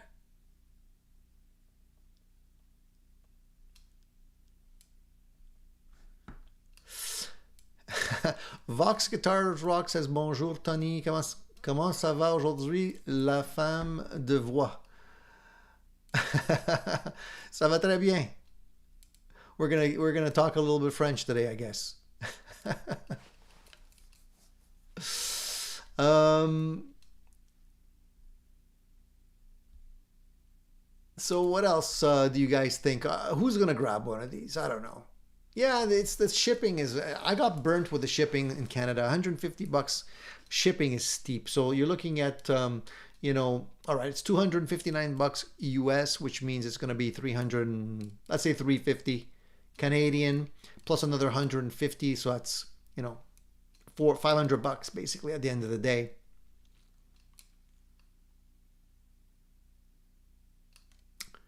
Marcel wants to know how many red guitars I already own. Not enough, Marcel. Not enough. You can always use one more. Yeah, I don't know why reverse headstock. Eddie, I'm not sure. Gold top, yeah, gold top's interesting. And Shane likes the green. Green's cool. I mean, if you're gonna go 80s, why not go green?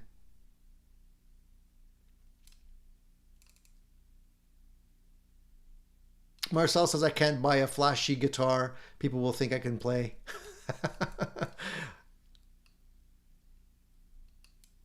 Paul says my practice problem is at 77 is fatigue. I play always, but on those days it's not productive. I understand that.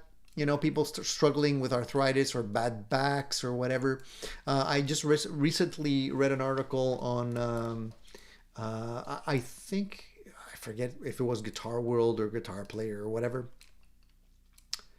But yeah, older guitarists, like, some of the icons that we were listening to that have retired would still like to play, but are, they have challenges. Arthritis. You look at people like, Peter Frampton, he's dealing with some kind of degenerative disease that's affecting his muscles. Can't really do it. Phil Collins can't even stand, could hardly stand up. Well, he can't stand up anymore when he plays. He's sitting down. All these guys, unfortunately, sucks getting old, man. That's why you got to play as much as you can today. Green Rumor says, Tony sent your email a link to Boxing Rabbits eBay. Still no listing. Yeah, it's probably not ready yet. I mean, Finnegan said he's got to build it. He's got to test it. So it's coming up. But I know when it finally does get out there, it's gonna just skyrocket. This thing's gonna, I don't know what it's gonna reach, especially with all the hoopla lately with JHS pedals, and the time is right, I guess.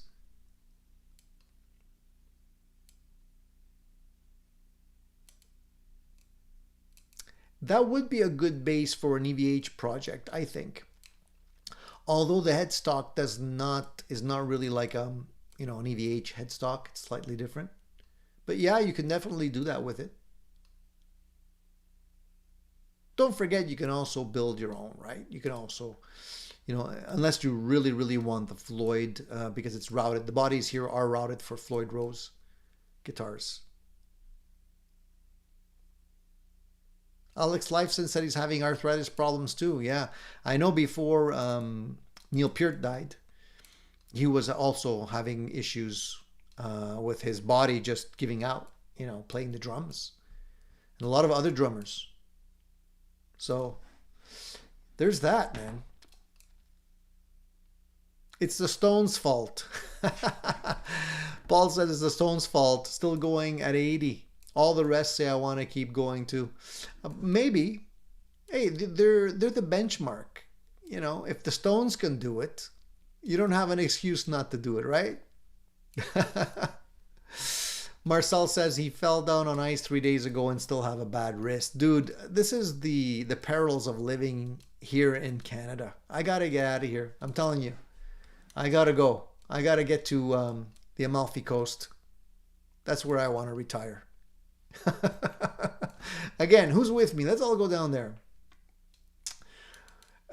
I wanted to ask you guys something very basic here. When I did the big cleanup yesterday, I have a lot of cables, right? Guitar cables. I'm sure you guys have got guitar cables too. You always have more than what you need, probably. Or anyways, they always get tangled up, right? They're always a pain to keep untangled. What do you guys use as a technique or a hack to keep these things organized? Have you guys figured it out yet? Because I'm trying to figure it out. I'm trying to clean up my act. You know, this box here, full of what looks like drug containers. These are all different types of picks that I have that were lying around. So I decided to, let me clean it up. Let me put it in a box. Let me put them all in the same place. So they're all different picks. These are all picks. See, you can see them there. These are all like V picks. A bunch of V picks in here. Different, just a whole bunch of different types. These are other types of cool picks. I have a whole bunch of, underneath the picks are all my strings, right? Strings. I have so many boxes of strings in here, and they were lying all over the place. I said, no more. I'm going to put them in a box.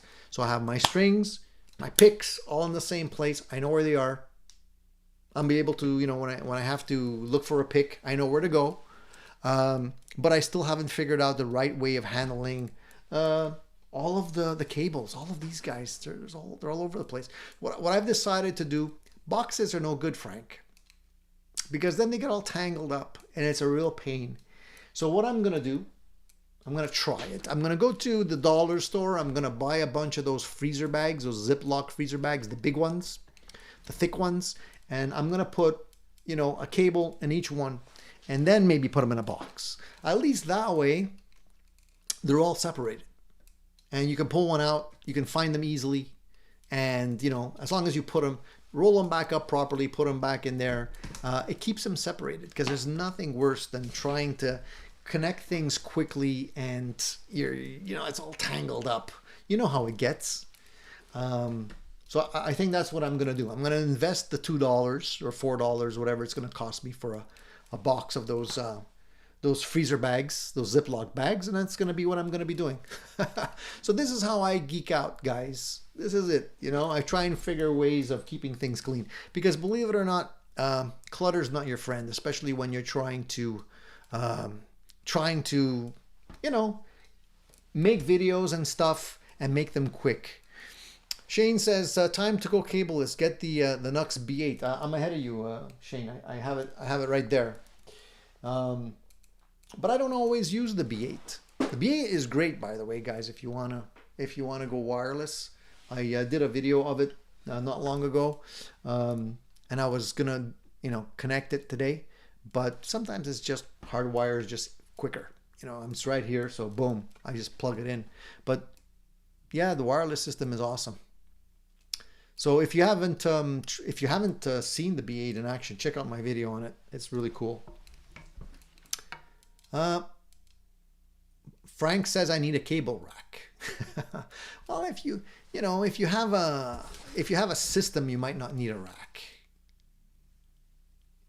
Vox says I put my cables coiled on the corner of my amps. I do that too, guys, but after a while there's just too many.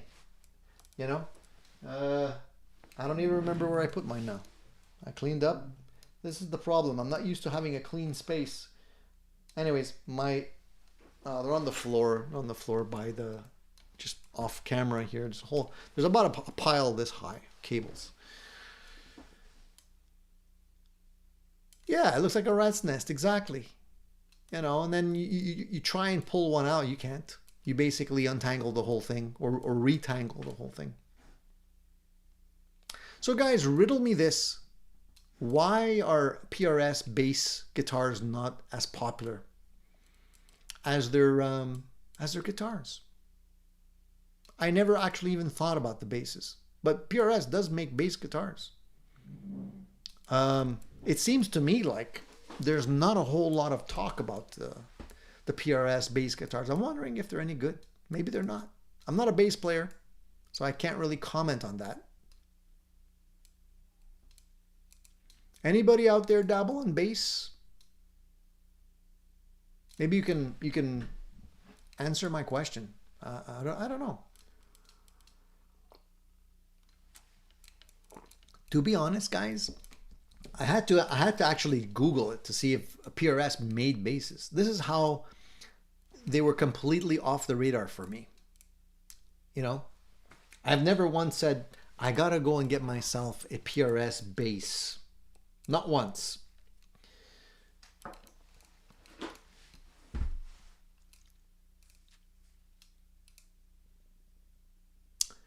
Cool Tune says I wrap the cable and then tie it. Works good.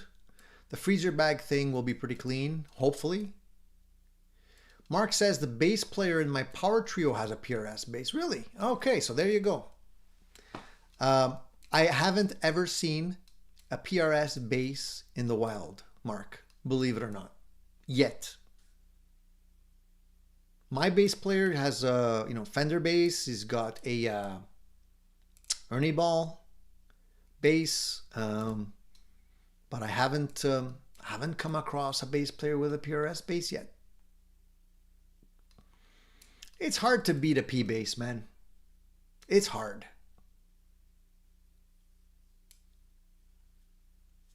Shane says I have an Ibanez bass, very light and thin. I have one too, man.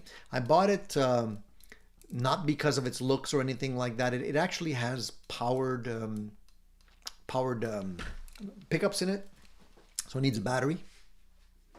But it sounds great, plays great. I've had it for years. It's actually getting tarnished.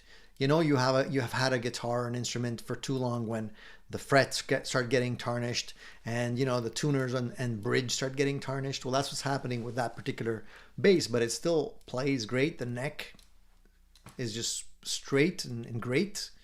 Ibanez makes good stuff, man, I have to say. And the basses, a lot of people dig the Ibanez basses too. Vox says a buddy on Facebook just bought a PRS bass and he loves it. Well, maybe they're just starting. I don't know. Again, I just find it weird. I haven't seen more of them out there. But maybe it's the type of thing where I'm not really looking out for them. Marcel says I ordered a pizza the next day and asked that he delivered. I gave him a $50 tip. He had to insist, but I told him to keep helping people without expectations as he had helped me. Sorry, I missed something here, Marcel. I was not following. I was distracted.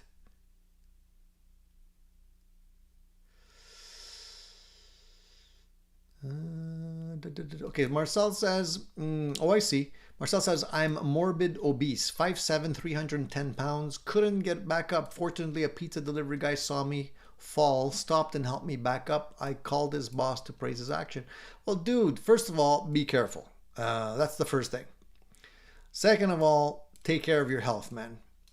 Well, 310 is not too crazy, but, you got to get down in terms of the weight. And I know how difficult it can be. And I'm not pointing fingers, but yeah, thank God for people that lend a helping hand, I gotta say.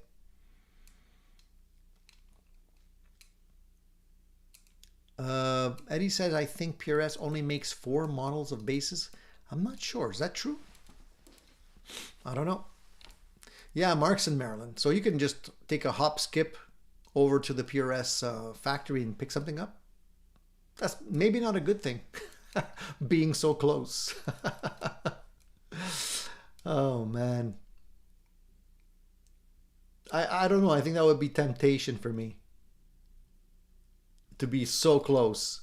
I like PRS guitars. I'm a fan. So other news on other guitars, on other guitar fronts, also guitars that have a reverse headstock, Chapman guitars. You might see them more often in the wild now in North America because they I guess made a distribution agreement with a company called Lion and Healy for North America.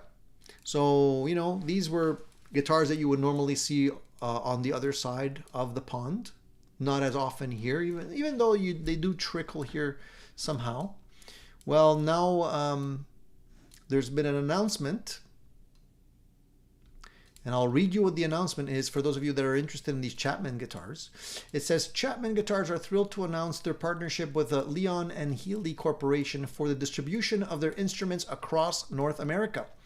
This ushers in a new era for Chapman guitars, with the collaboration not just amplifying their presence in the US, no pun intended, you see what they did there, but also benefiting from Leon and Healy's commitment to exceptional quality and care. So Rob Chapman, founder and co-director of Chapman Guitars, shares his enthusiasm, and he says, "We are thrilled to get our guitars closer to fans in North America and provide them with the support they deserve." Lee Anderson, who is co-director of Chapman Guitars, adds, "The partnership is a game changer, not just in the improved availability and support, but we're also excited that it promotes more events and collaborations for players in North America." So together, Chapman Guitars and Leon Healy are dedicated to building a strong community, and we are committed to keeping the spirit of guitar playing alive and well by giving musicians the best experience possible. So there you have it. So if anybody's interested in Chapman Guitars and you wanted to get one, but you didn't want to order it from overseas, hold on a little bit. They will be popping up in North America.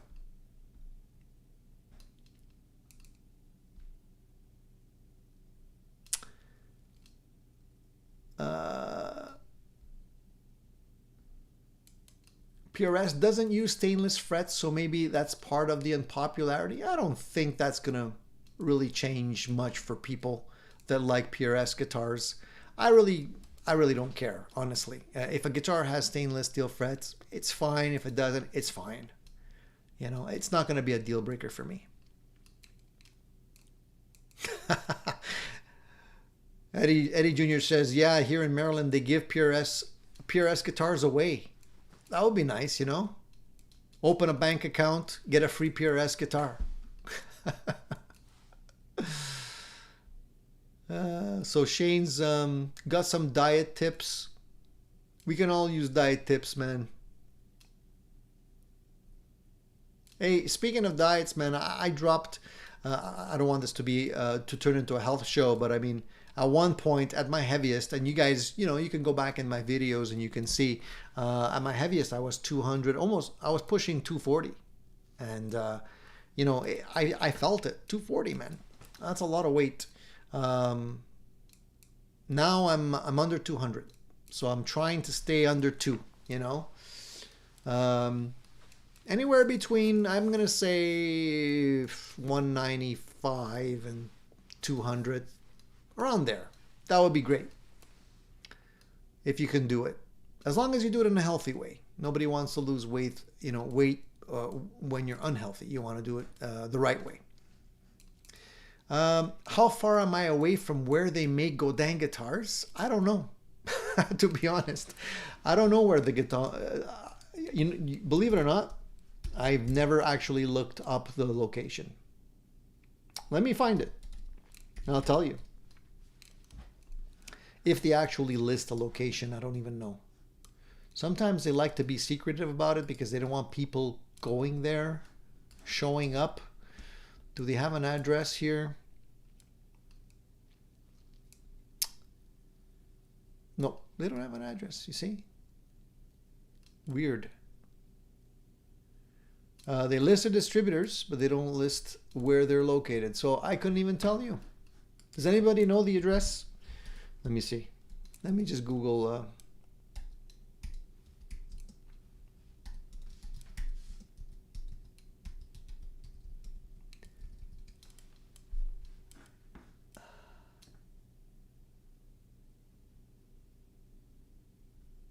I think they do it on purpose, not to list. Okay, here we are. Located, I don't know if this is the right address here. It's in Bay d'Urfé. We're not that far. Let me put on Google Maps here. And I'll tell you how far I am. This will be interesting for me too.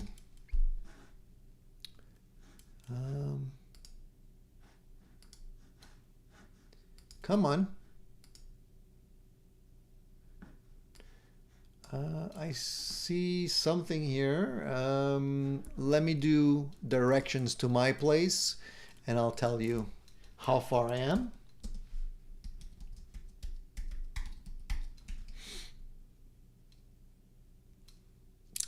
All right, so according to this, I'm 47 kilometers away. 40 minutes.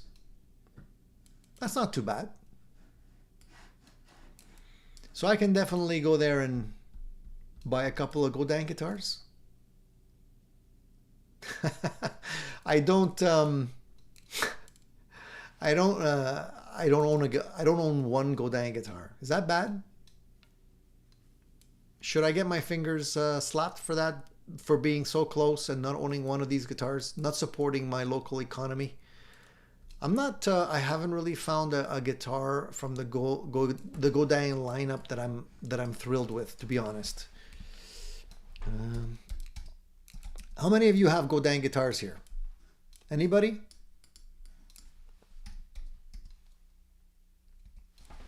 Who's got one? Be honest. Pipe up. Marcel says we do see your cleft in your chin more. Oh, okay. You see the ass. It's always there, even when I get chunkier. Godin guitars are good. They're not bad guitars. They're just, Mark, they're just not, they don't have the mojo I'm looking for. I don't know why. Let me just show you what I'm talking about here. So these are some of the models, right, that they have. The acoustic models are quite nice. This is a model that has been made popular by Steve Stevens and a lot of other people. They have some really nice acoustic guitars. But if I go to the electric guitars here, so let's go to the solid body electric guitars. So here we have the, if you guys are Honeymoon Suite fans, fellow Canadian, the guitarist of Honeymoon Suite used to play one of these back in the day with the tire marks and the slanted pickups and all that. Pretty 80s looking guitar. You can see the back of it here. It's got features like, you know, the scallop neck joint and whatnot. It looks like it's a nice guitar, but it's $2,595. What? No good.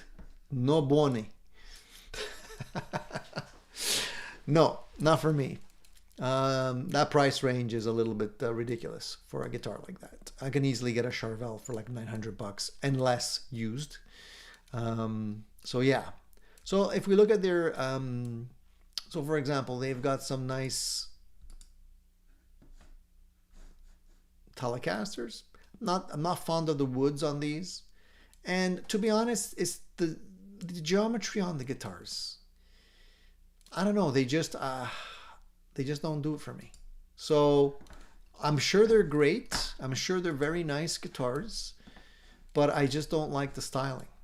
If I had to, like, if you were going to force me to pick one today, if you say, Tony, I'm going to give you a free Godin guitar of your choice, which one would you take? I would have to think about it. I would have to think about it. I don't know. There's not one really that on the solid bodies that I'm a big fan of here. You guys might disagree with me. Let me go into the other electrics. Let me see. These are the Montreal Premier, which are, again, the geometry's out of whack for me. Don't like. Let's keep looking. Fifth Avenue. These are kind of more interesting guitars because they're more like jazz box style guitars. These are kind of nice if you want to have that style of guitar. But again, I'm not a huge fan of these specifically. Like, I wouldn't mind having one because I don't have one like this, but I wouldn't say I have to have one like that. These are nice if you want to have something that's more of a classical guitar. Amplified. These are pretty expensive guitars, by the way, guys. If you look at the prices, you know, 26, 29, they're pretty expensive. Okay, so let me keep going. The A series, more acoustic, semi-acoustic, I guess. I don't know. Multi-voice. Nope. And let's go to World. No. And lefties. They got some lefties. Yeah. So I don't know. I don't know. I think I might just pick, if I had to pick one, I'd probably just pick this one just because of the paint job and the price if they were giving it to me for free. But I probably wouldn't. I wouldn't grab one. There's nothing there that I like.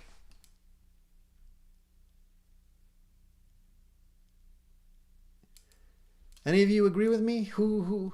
Randy, you got one? Do you have a Godin? The Ernie balls are great. Stu's got an Ernie ball or an Ibanez. I could vouch for how great the Ernie ball guitars are.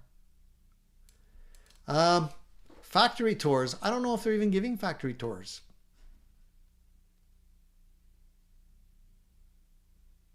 I don't think they're doing like the PRS thing where they're allowing people to do factory tours and all that.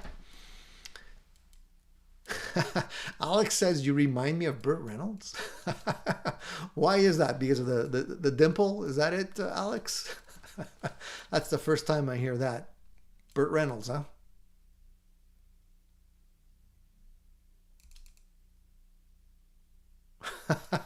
Marcel says the cleft is genetic and associated with successful people. Well, I guess I'm the first unsuccessful person with a cleft here because I don't know. But thanks for the compliment. I'll take what I can get. Vox says I played a lot of Godin guitars. They're really nice, but not in my budget mostly. Their session model would be good for gigs. I did see a model back at one point where it looked a lot like, and they still have them. It looked a lot like a Gretsch. Maybe they don't have those models anymore. Doesn't seem like they have those anymore. But that one looked cool.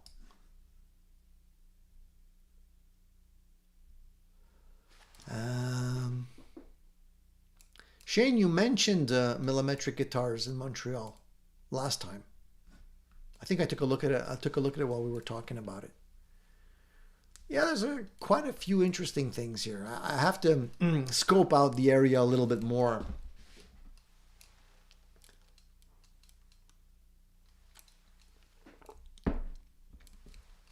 Stu Pop has brought up a good point. He says PRS problem is that everyone starts wanting a Gibson or a Fender. You may or may not progress to other brands from there. It's true. It is true. I think at the end of the day, that's a great point. A lot of people, we've kind of been brainwashed over time that the Gibson brand and the Fender brand are the original brands, and everything else is a copy. So if you're not playing one of those, that's what you should be striving for. So when you look at other brands that are similar in design, like Godin, for example, like the Strat style guitars, they kind of don't resonate as much to us because they're not exactly like a Fender or a Gibson. So they feel almost like an homage. For those of you that collect watches, you'll know what I mean, right? There's watches like Rolex, Omega, there's a whole bunch of big brand, very expensive brand watches, right? There's Panerai, there's a whole bunch. Anyways, the point being that there's a lot of other companies that will make watches that look very, very similar. They're called homages. So no, they're not called clones or copies. They're their take on that particular model. But sometimes they make them so close that you can't really tell the difference, right? And that's the idea, right? So people are kind of piggybacking on that brand appeal. And that's why companies do that. Marcel, there's no coffee in there. There's water. So the coffee is not cold because I already had my coffee. All right, let's take a look at the poll question. We're gonna wrap things up, I think. I've been talking for 2 hours today, and you guys are probably fed up of me, so I can keep going, but I know you guys have things to do. So let's jump to the poll question. Hopefully we have a few more votes. All right, so we have 146 votes, and here it goes. So what challenges do you face in maintaining a consistent guitar practice routine, and how do you overcome the challenges? So really, we'll break it down. We'll go from highest to lowest in terms of responses here. So number one, the number one answer out of 146 votes, lack of time. I think that's a big one. I think a lot of people out there definitely do. Time is a premium. You know, you're balancing work, you're balancing family life, obligations, you know, you got to be places. And practicing does require a lot of very specific, focused time. So if you're, you know, trying to do something half-heartedly because you got to do it quick and you have something else that you need to be doing, you're not really focused and thinking. So that is definitely a big one. I think that's very true for me as well. A very close second at 32%. So the lack of time got 33% of the votes. 32% of the votes went to distractions or lack of focus. And I think that is an epidemic that we're dealing with today. It's an epidemic we're dealing with today because often, due to the fact that we're constantly being bombarded with messages and texts and stimulation and commercials and interruptions through our daily routine, we're slowly all developing, you know, distraction paralysis. Our focus is getting shorter, and we have a harder time focusing on things for a longer period of time. I think I know people that can't focus on something for more than like 10 minutes, you know, especially if you look at younger people. So distractions, lack of focus is, I agree, another big one. I would say those two definitely would be two categories I would fall into. Next is lack of motivation. 25% of the votes went to that, and I understand that completely. There are some days where you just you're not motivated for whatever reason. You know, you got to listen to your Anthony Robbins tapes before you actually pick up a guitar. You know, you just feel like, what's the point? I'm not good. You know, there's so many people out there that are better than me. You know, why should I? You know, I'll spend my time on something else. But that's obviously not the right approach. I mean, obviously, by spending the time practicing, you will get better. I don't know anybody that's good that hasn't practiced. And, you know, there's a direct correlation to practice hours and, you know, being a great guitar player. I don't think you accidentally become a great guitar player. I think that's one of the things that a lot of people don't talk about. And I'm sure if we talk to Matteo Mancuso and ask him, dude, how much time do you practice a day? I'm sure he's going to tell you most of the day is probably practicing. You know, any great player, drummer, guitarist, bass player, any kind of musician that is great probably has a guitar in his hands most of the time. So if you don't have that and you're wondering, how come I'm not that good? 1 and 1 equals 2. You know, and I fall into that category too. I spend more of my time fiddling with gear than practicing. And I honestly, I say this all the time, and I'm going to say it again. No matter how much you spend on gear, the biggest improvement in tone will come from practicing. So you don't have to spend money. Just practice more. You know, as long as you have one guitar and time to practice, you'll get better tone. I guarantee it. So next on the list at 7% is technical difficulties. So I'm glad to hear that a lot of people don't have technical difficulties. Some people do. Some people just can't, you know, get their fingers to move, especially at the beginning of learning a new instrument. Just, you know, learning how to sight read, for example, that takes a lot of time. It's a slow process. Identifying the notes on your fretboard takes a lot of time. It's repetitive. Getting the muscle memory working. But if you guys have that under control, it's good to hear. And the last of the selections here goes to unrealistic expectations at only 4%. So that's great. It's good to see that you guys are not necessarily, you know, overselling your abilities. You have realistic goals. which will stop you from falling into the lack of motivation category. If you feel like I gotta learn eruption by the end of the day today, and you can't do it, then you give up. That's not a good attitude, And just recently, I heard Steve Vai talking about, specifically referring to Eddie Van Halen. What he said was, and he had the big challenge of stepping into Eddie's boots when he was playing with David Lee Roth back in the day, when David left Van Halen and started his own thing. And what Steve Vai said was something along the lines of, the only way to play Van Halen is not to try and play like Van Halen, because you can't. So he's realized from an early, and he's a virtuoso. If anybody would be able to get close, would be him. But, he's even admitted that, he can't do it.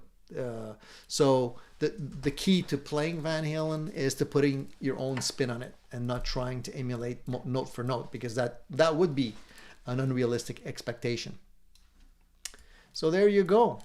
We did have a couple of comments, so I'm going to read those comments. I'm quite interested in that. So one of the comments says, it's one of the favorite parts of my day, referring to practicing, which is a great attitude to have. Gene says, I'm old, so I'm happy to be a casual player. I play several instruments daily, including KBs, or keyboards, and percussion. That's fantastic. Nobody says you have to limit it to one instrument. It's not written anywhere. You can play as many instruments as you want. Stu Bob says, I noodle several times every day, but my practice focus is lacking. Another comment here says, biggest issue is lack of time. I have no idea how you overcome time. That is a big challenge.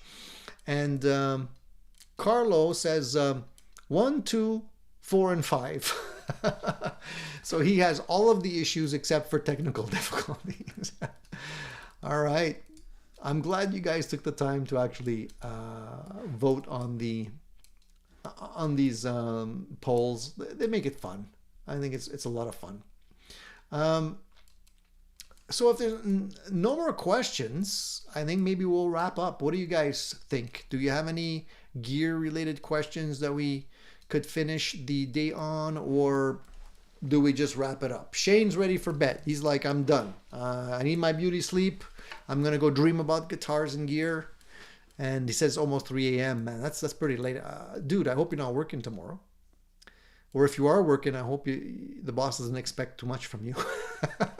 If I go to bed at 3 o'clock in the morning, damn sure I'm not going to be at my peak performance the next day. Everybody's wishing you sweet dreams, Shane. So sweet dreams. Keep the videos coming, by the way. So I guess that's it. We'll... Oh, Mark's got a question. How heavy is your heaviest Les Paul? Good question. Believe it or not, I had a list. I did make a list, and I don't remember where I put the list. Let me see something here. It could be in here. I do these things because I don't have a life, so hold on. I think I actually intended that to be a video at some point.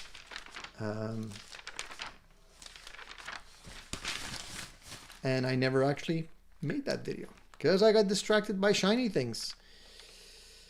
Here we are. Oh, no, that's something else. That was not it. I don't know, guys. I have the list somewhere. I gotta find it. Offhand, I couldn't really tell you which one is my heaviest. They're all pretty much in the same ballpark. There's not too many guitars that I own right now that I can say that is the heaviest. They're really close. If I have a heavy guitar, it's actually the one that is actually pretty heavy is a custom build that I made, which is basically like a 52 reissue butterscotch Telecaster that I built that has a very heavy body on it. And that one I call the bludgeon, kind of like what Joe Bonamassa refers to one of his guitars. It's my bludgeon. If I hit you with that one, you're not getting up. I guarantee you. Um, and it's not here. It's not that one. That's a 52 Fender standard reissue. But I had it in my hands yesterday. And it's a shame that it's so heavy because it's a great playing and sounding guitar. But it is heavy. So I don't usually take it out that often.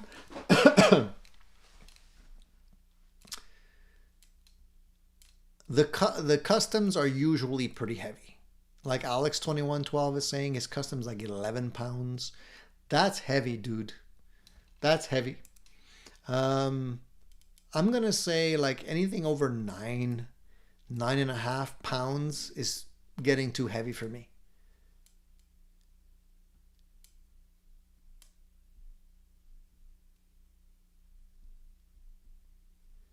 Like I got my scale here. I got my little handheld.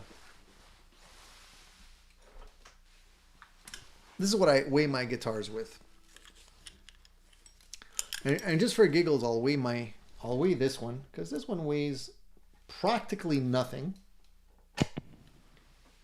So let me just, for giggles, zero out this thing and put it on the scale, and I'll tell you how much it weighs. One sec. I don't want to drop it. I really don't want to drop it. So I'm going to do this carefully.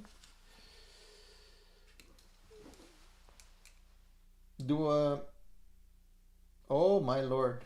Hold on. Let me just zero this out again.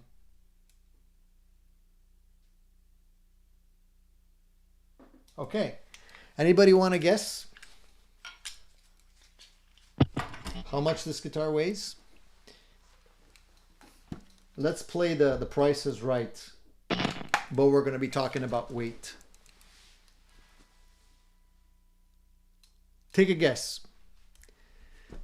No cheating. Don't go and weigh your SG guitar and then come back with a weight.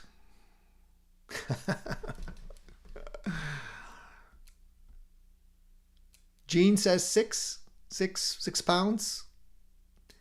Mark says 9.5 for an SG, Mark. No, man. Yeah, SG. We're talking SG, Mark. Not a Les Paul. SG. I just weighed my SG.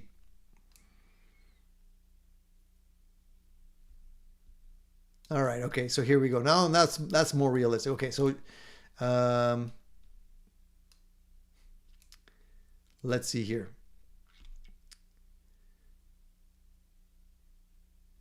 £7. Some of you say 6 pounds. 5.9. Ooh, that would be sweet. Frank says 6.5. Cushman says 6.5. Some of you say 8. Alex also says 6.5 pounds. It actually is 6.5 pounds. I'll tell you. Let me just weigh it one more time. I'll give you the exact weight here. 6.5 pounds is pretty much where it's at for this guitar, which I feel is like beautiful.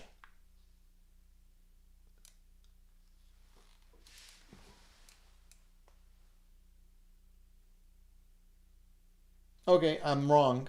6.42. 6.42 is what I got. So a little bit under 6.5 pounds.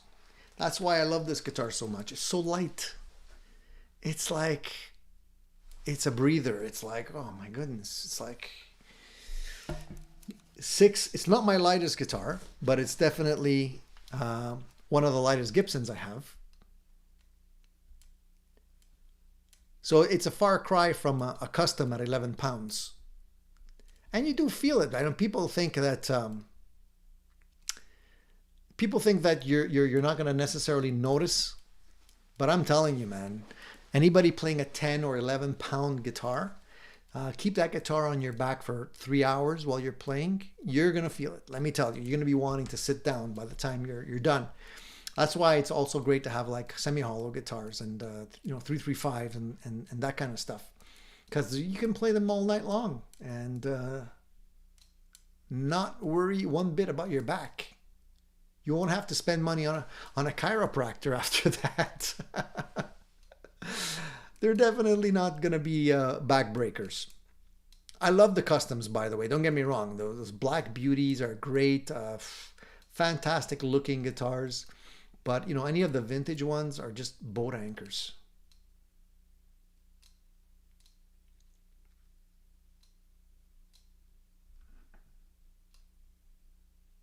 You guys agree with me or not? I don't know. You're quiet there. I don't know if I lost some of you along the way.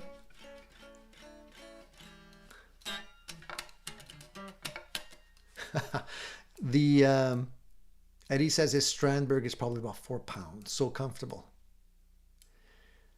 That's why, yeah, you got to be sitting when you're playing a custom for sure, Stephen. And that is why Angus can run all over the stage. You're right. But, you know, he's like 3'11". Well, how tall is Angus? He's not very tall, right? 5 feet maybe.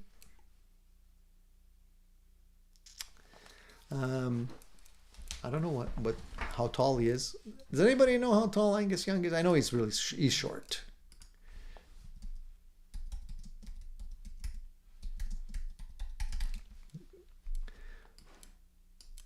He's a meter 57. What's that in feet?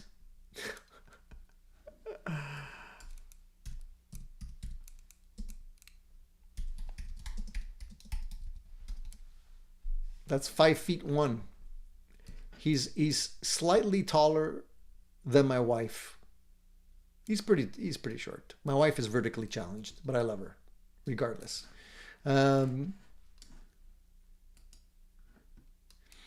Marcel says, is the Epiphone Satin Cherry worth it on Amazon? I don't know. How much is it being sold for on Amazon? Let's take a look. The Satin Cherry. Which one? Are you talking about the SG now, or are you talking about another one?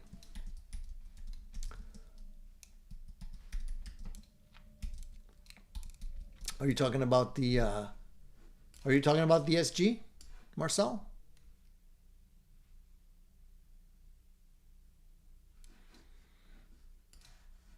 Because they have satin guitars in the 335 model, and different various models as well. So I don't know which one you're referring to now.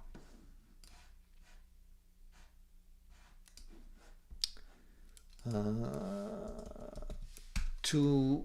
You're talking about the SG now, right? The SG Special, is that the one? You know what? If I had to buy one, I would buy one of the Epiphones, the newer ones, the reissues, the ones that are like inspired by Gibson. They're a little bit more expensive, but I feel like the SG Specials are a little bit like too much of a beginner guitar. It's got a bolt-on neck. It's not even a set neck. It's almost like the Gibson Specials, you know, like they're gonna cut corners on these guitars. Not that they're bad for like a beginner, but I think you can do better. Some people do like them. You know, I haven't actually played one of these myself recently, so I shouldn't comment on it. It could be it could be equivalent to a Squire, classic vibe, I don't know, in terms of quality. But I mean, if you're going to spend that kind of money, you can probably buy one used. I'm sure there's used versions of this guitar floating around all over the place. But if you want to keep her, something that you want to keep for a little longer, save a bit more money and just go with the Epiphone inspired by SGs, which are on the used market all the time now. I think you're going to end up with a better guitar.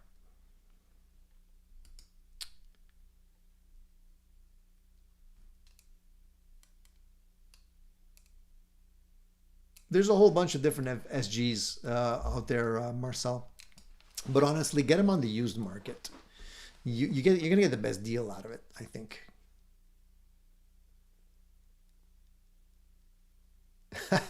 Vox says, Angus' interview with Gibson was hilarious. You play SGs because Gibsons are the best? Angus, I play it because it's light.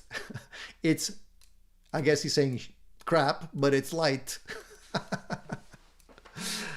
Interesting. Interesting take. Yeah, I guess some people play it not so much in terms of their preference, but it's sort of like they have no choice because that's what they need if they're vertically challenged.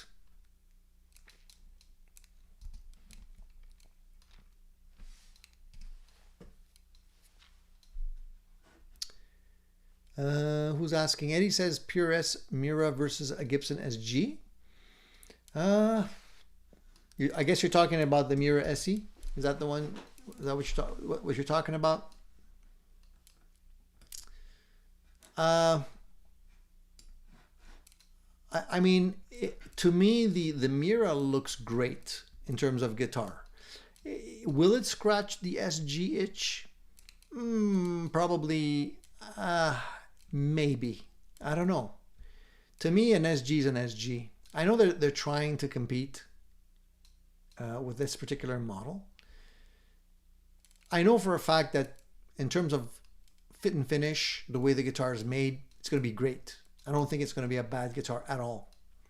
So if you don't really like the SG shape, or perhaps, just like the PRS neck better, then go with the Mira. I'm sure it's going to be great. But for me, it's the neck that sold me on this guitar, not the body shape, because I'm not a huge fan of the body shape. It's really the neck. So I don't know if the Mira neck is going to be similar to what you're getting on an SG. I couldn't say. I'm looking at the specs on the neck right now.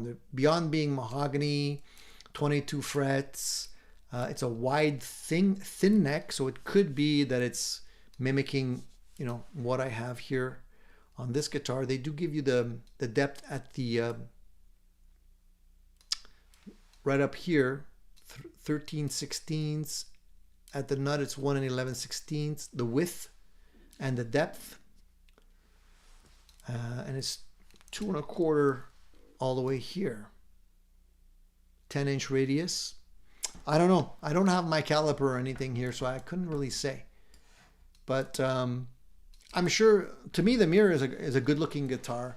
I would be happy with a Mira, but if I really was trying to buy a guitar to scratch that itch, you would just go with this.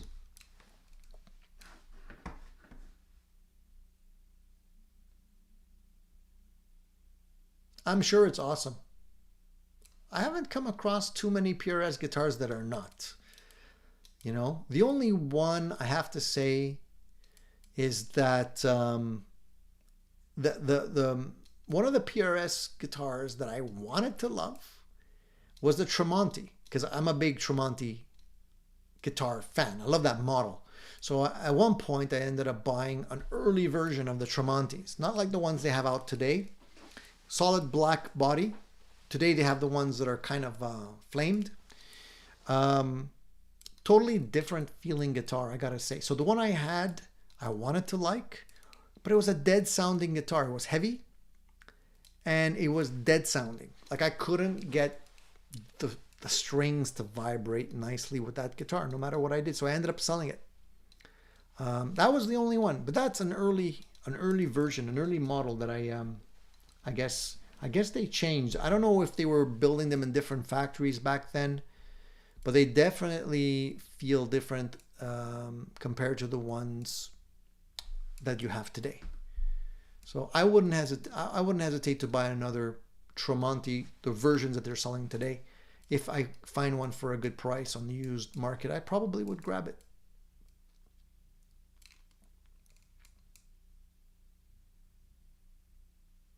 Yeah, I'm sure the core Miras were great too. I'm sure they're better than the SEs for sure. Alex says, Tony, I love how you stay and answer people's questions when you're about to sign off. This is a great show. Oh, thank you, dude. Thank you, man. And Vox says, J Tercer SG.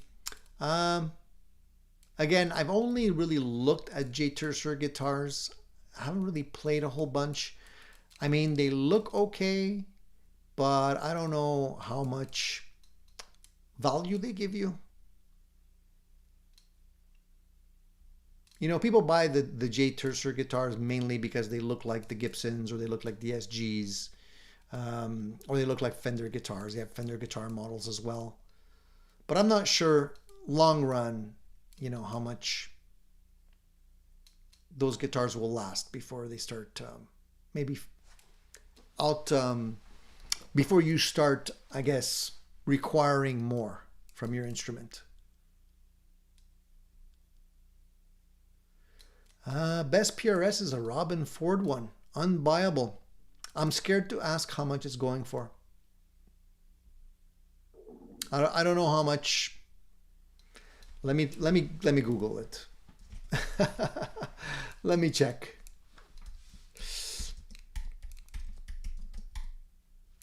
You know, one thing I gotta hand to Paul, Mr. Paul Reed Smith. He's great at convincing people to go with the company brand.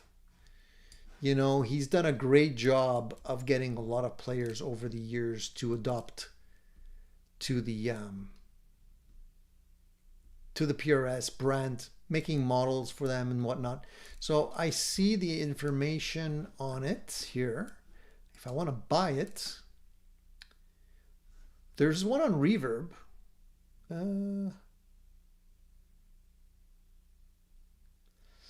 There was one at the local Long and McQuaid here, but it's out of stock.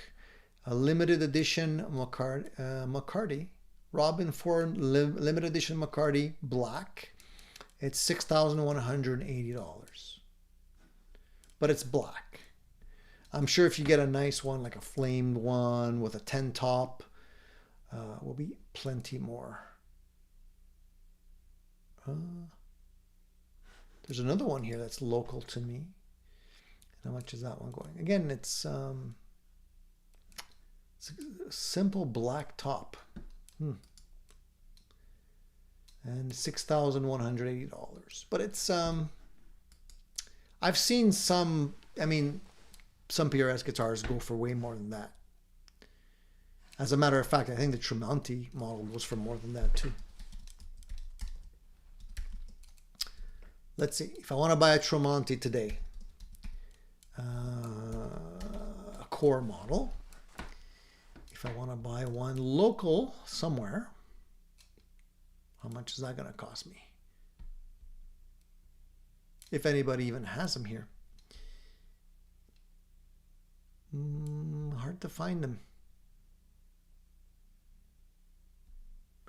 I mean, they're selling for about $6,000 on Reverb used.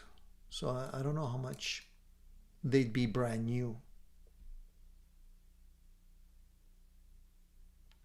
Anyways, it's better that I don't even get gas on that, because then it's going to be trouble.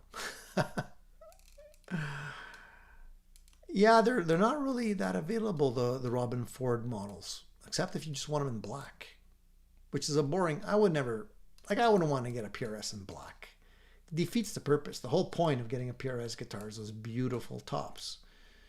So I wouldn't get it in black.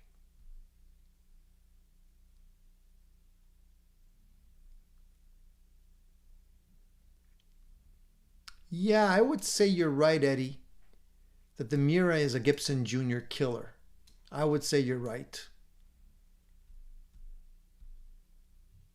I would say it competes more with the Junior than it does with the SG.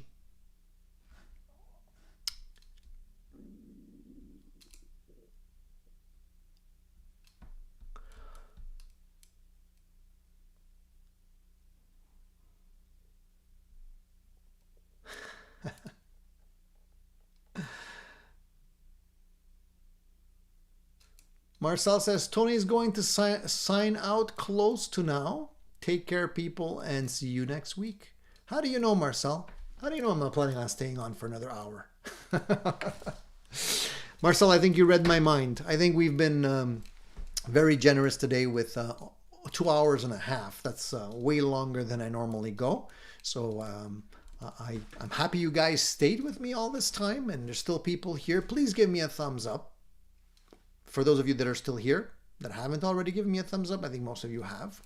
And guys, don't forget to check out those videos on the Wampler videos. Seriously, you know, I at the beginning I felt that, you know, I wouldn't really get a lot out of those videos, because a lot of videos out on YouTube talk about pedals and whatnot. But I got to say, Brian does go a little bit deeper, and you know, he did, for example, clarify, you know, where you would put your fuzz pedal, you know, if you're using buffered inputs or not buffered inputs, stacking, you know, stacking multiple pedals, which one actually affects, like if you're stacking 2 overdrive pedals, which one actually affects the tone, and which one actually will affect the drive. It would surprise you that it's not obvious. And I learned a few things. So if you're interested, just check out those links below. And I was watching it last night while I was going off to sleep, and it put me in a good state of mind. So I'm going to continue watching those videos and hopefully learn a few more things. That's it, guys. Thank you for tuning in to Addicted to Gear's live Sunday show. We will probably not be live next week. I will actually be in Chicago next week, unless I film something on my phone, which I don't know if it's even going to be possible due to shoddy internet, and, you know, we'll see. We'll see. But if I do skip next Sunday's show, I will probably try and maybe do a surprise show during the week or something like that to make up for it. No guarantees yet, but stay tuned. If it's not next Sunday, it'll be the Sunday after, but I do appreciate it. And that's why I figured I'd go a little bit longer today, just to give you enough to go get you through the week and maybe just over to the next week after that. Eddie, thank you so much for the super chat. I appreciate it. Thank you so much for supporting the channel, guys, with your thumbs up and your great comments and your super chats and all of that. I do appreciate it. Have a great week. Hope to see you again next Sunday or the Sunday after that at the very latest. And I'll probably have some other news after we get all of the great updates from NAMM. We'll have lots to talk about. All right, so please tune in. See you soon, guys. Have a great weekend and a great rest of the week.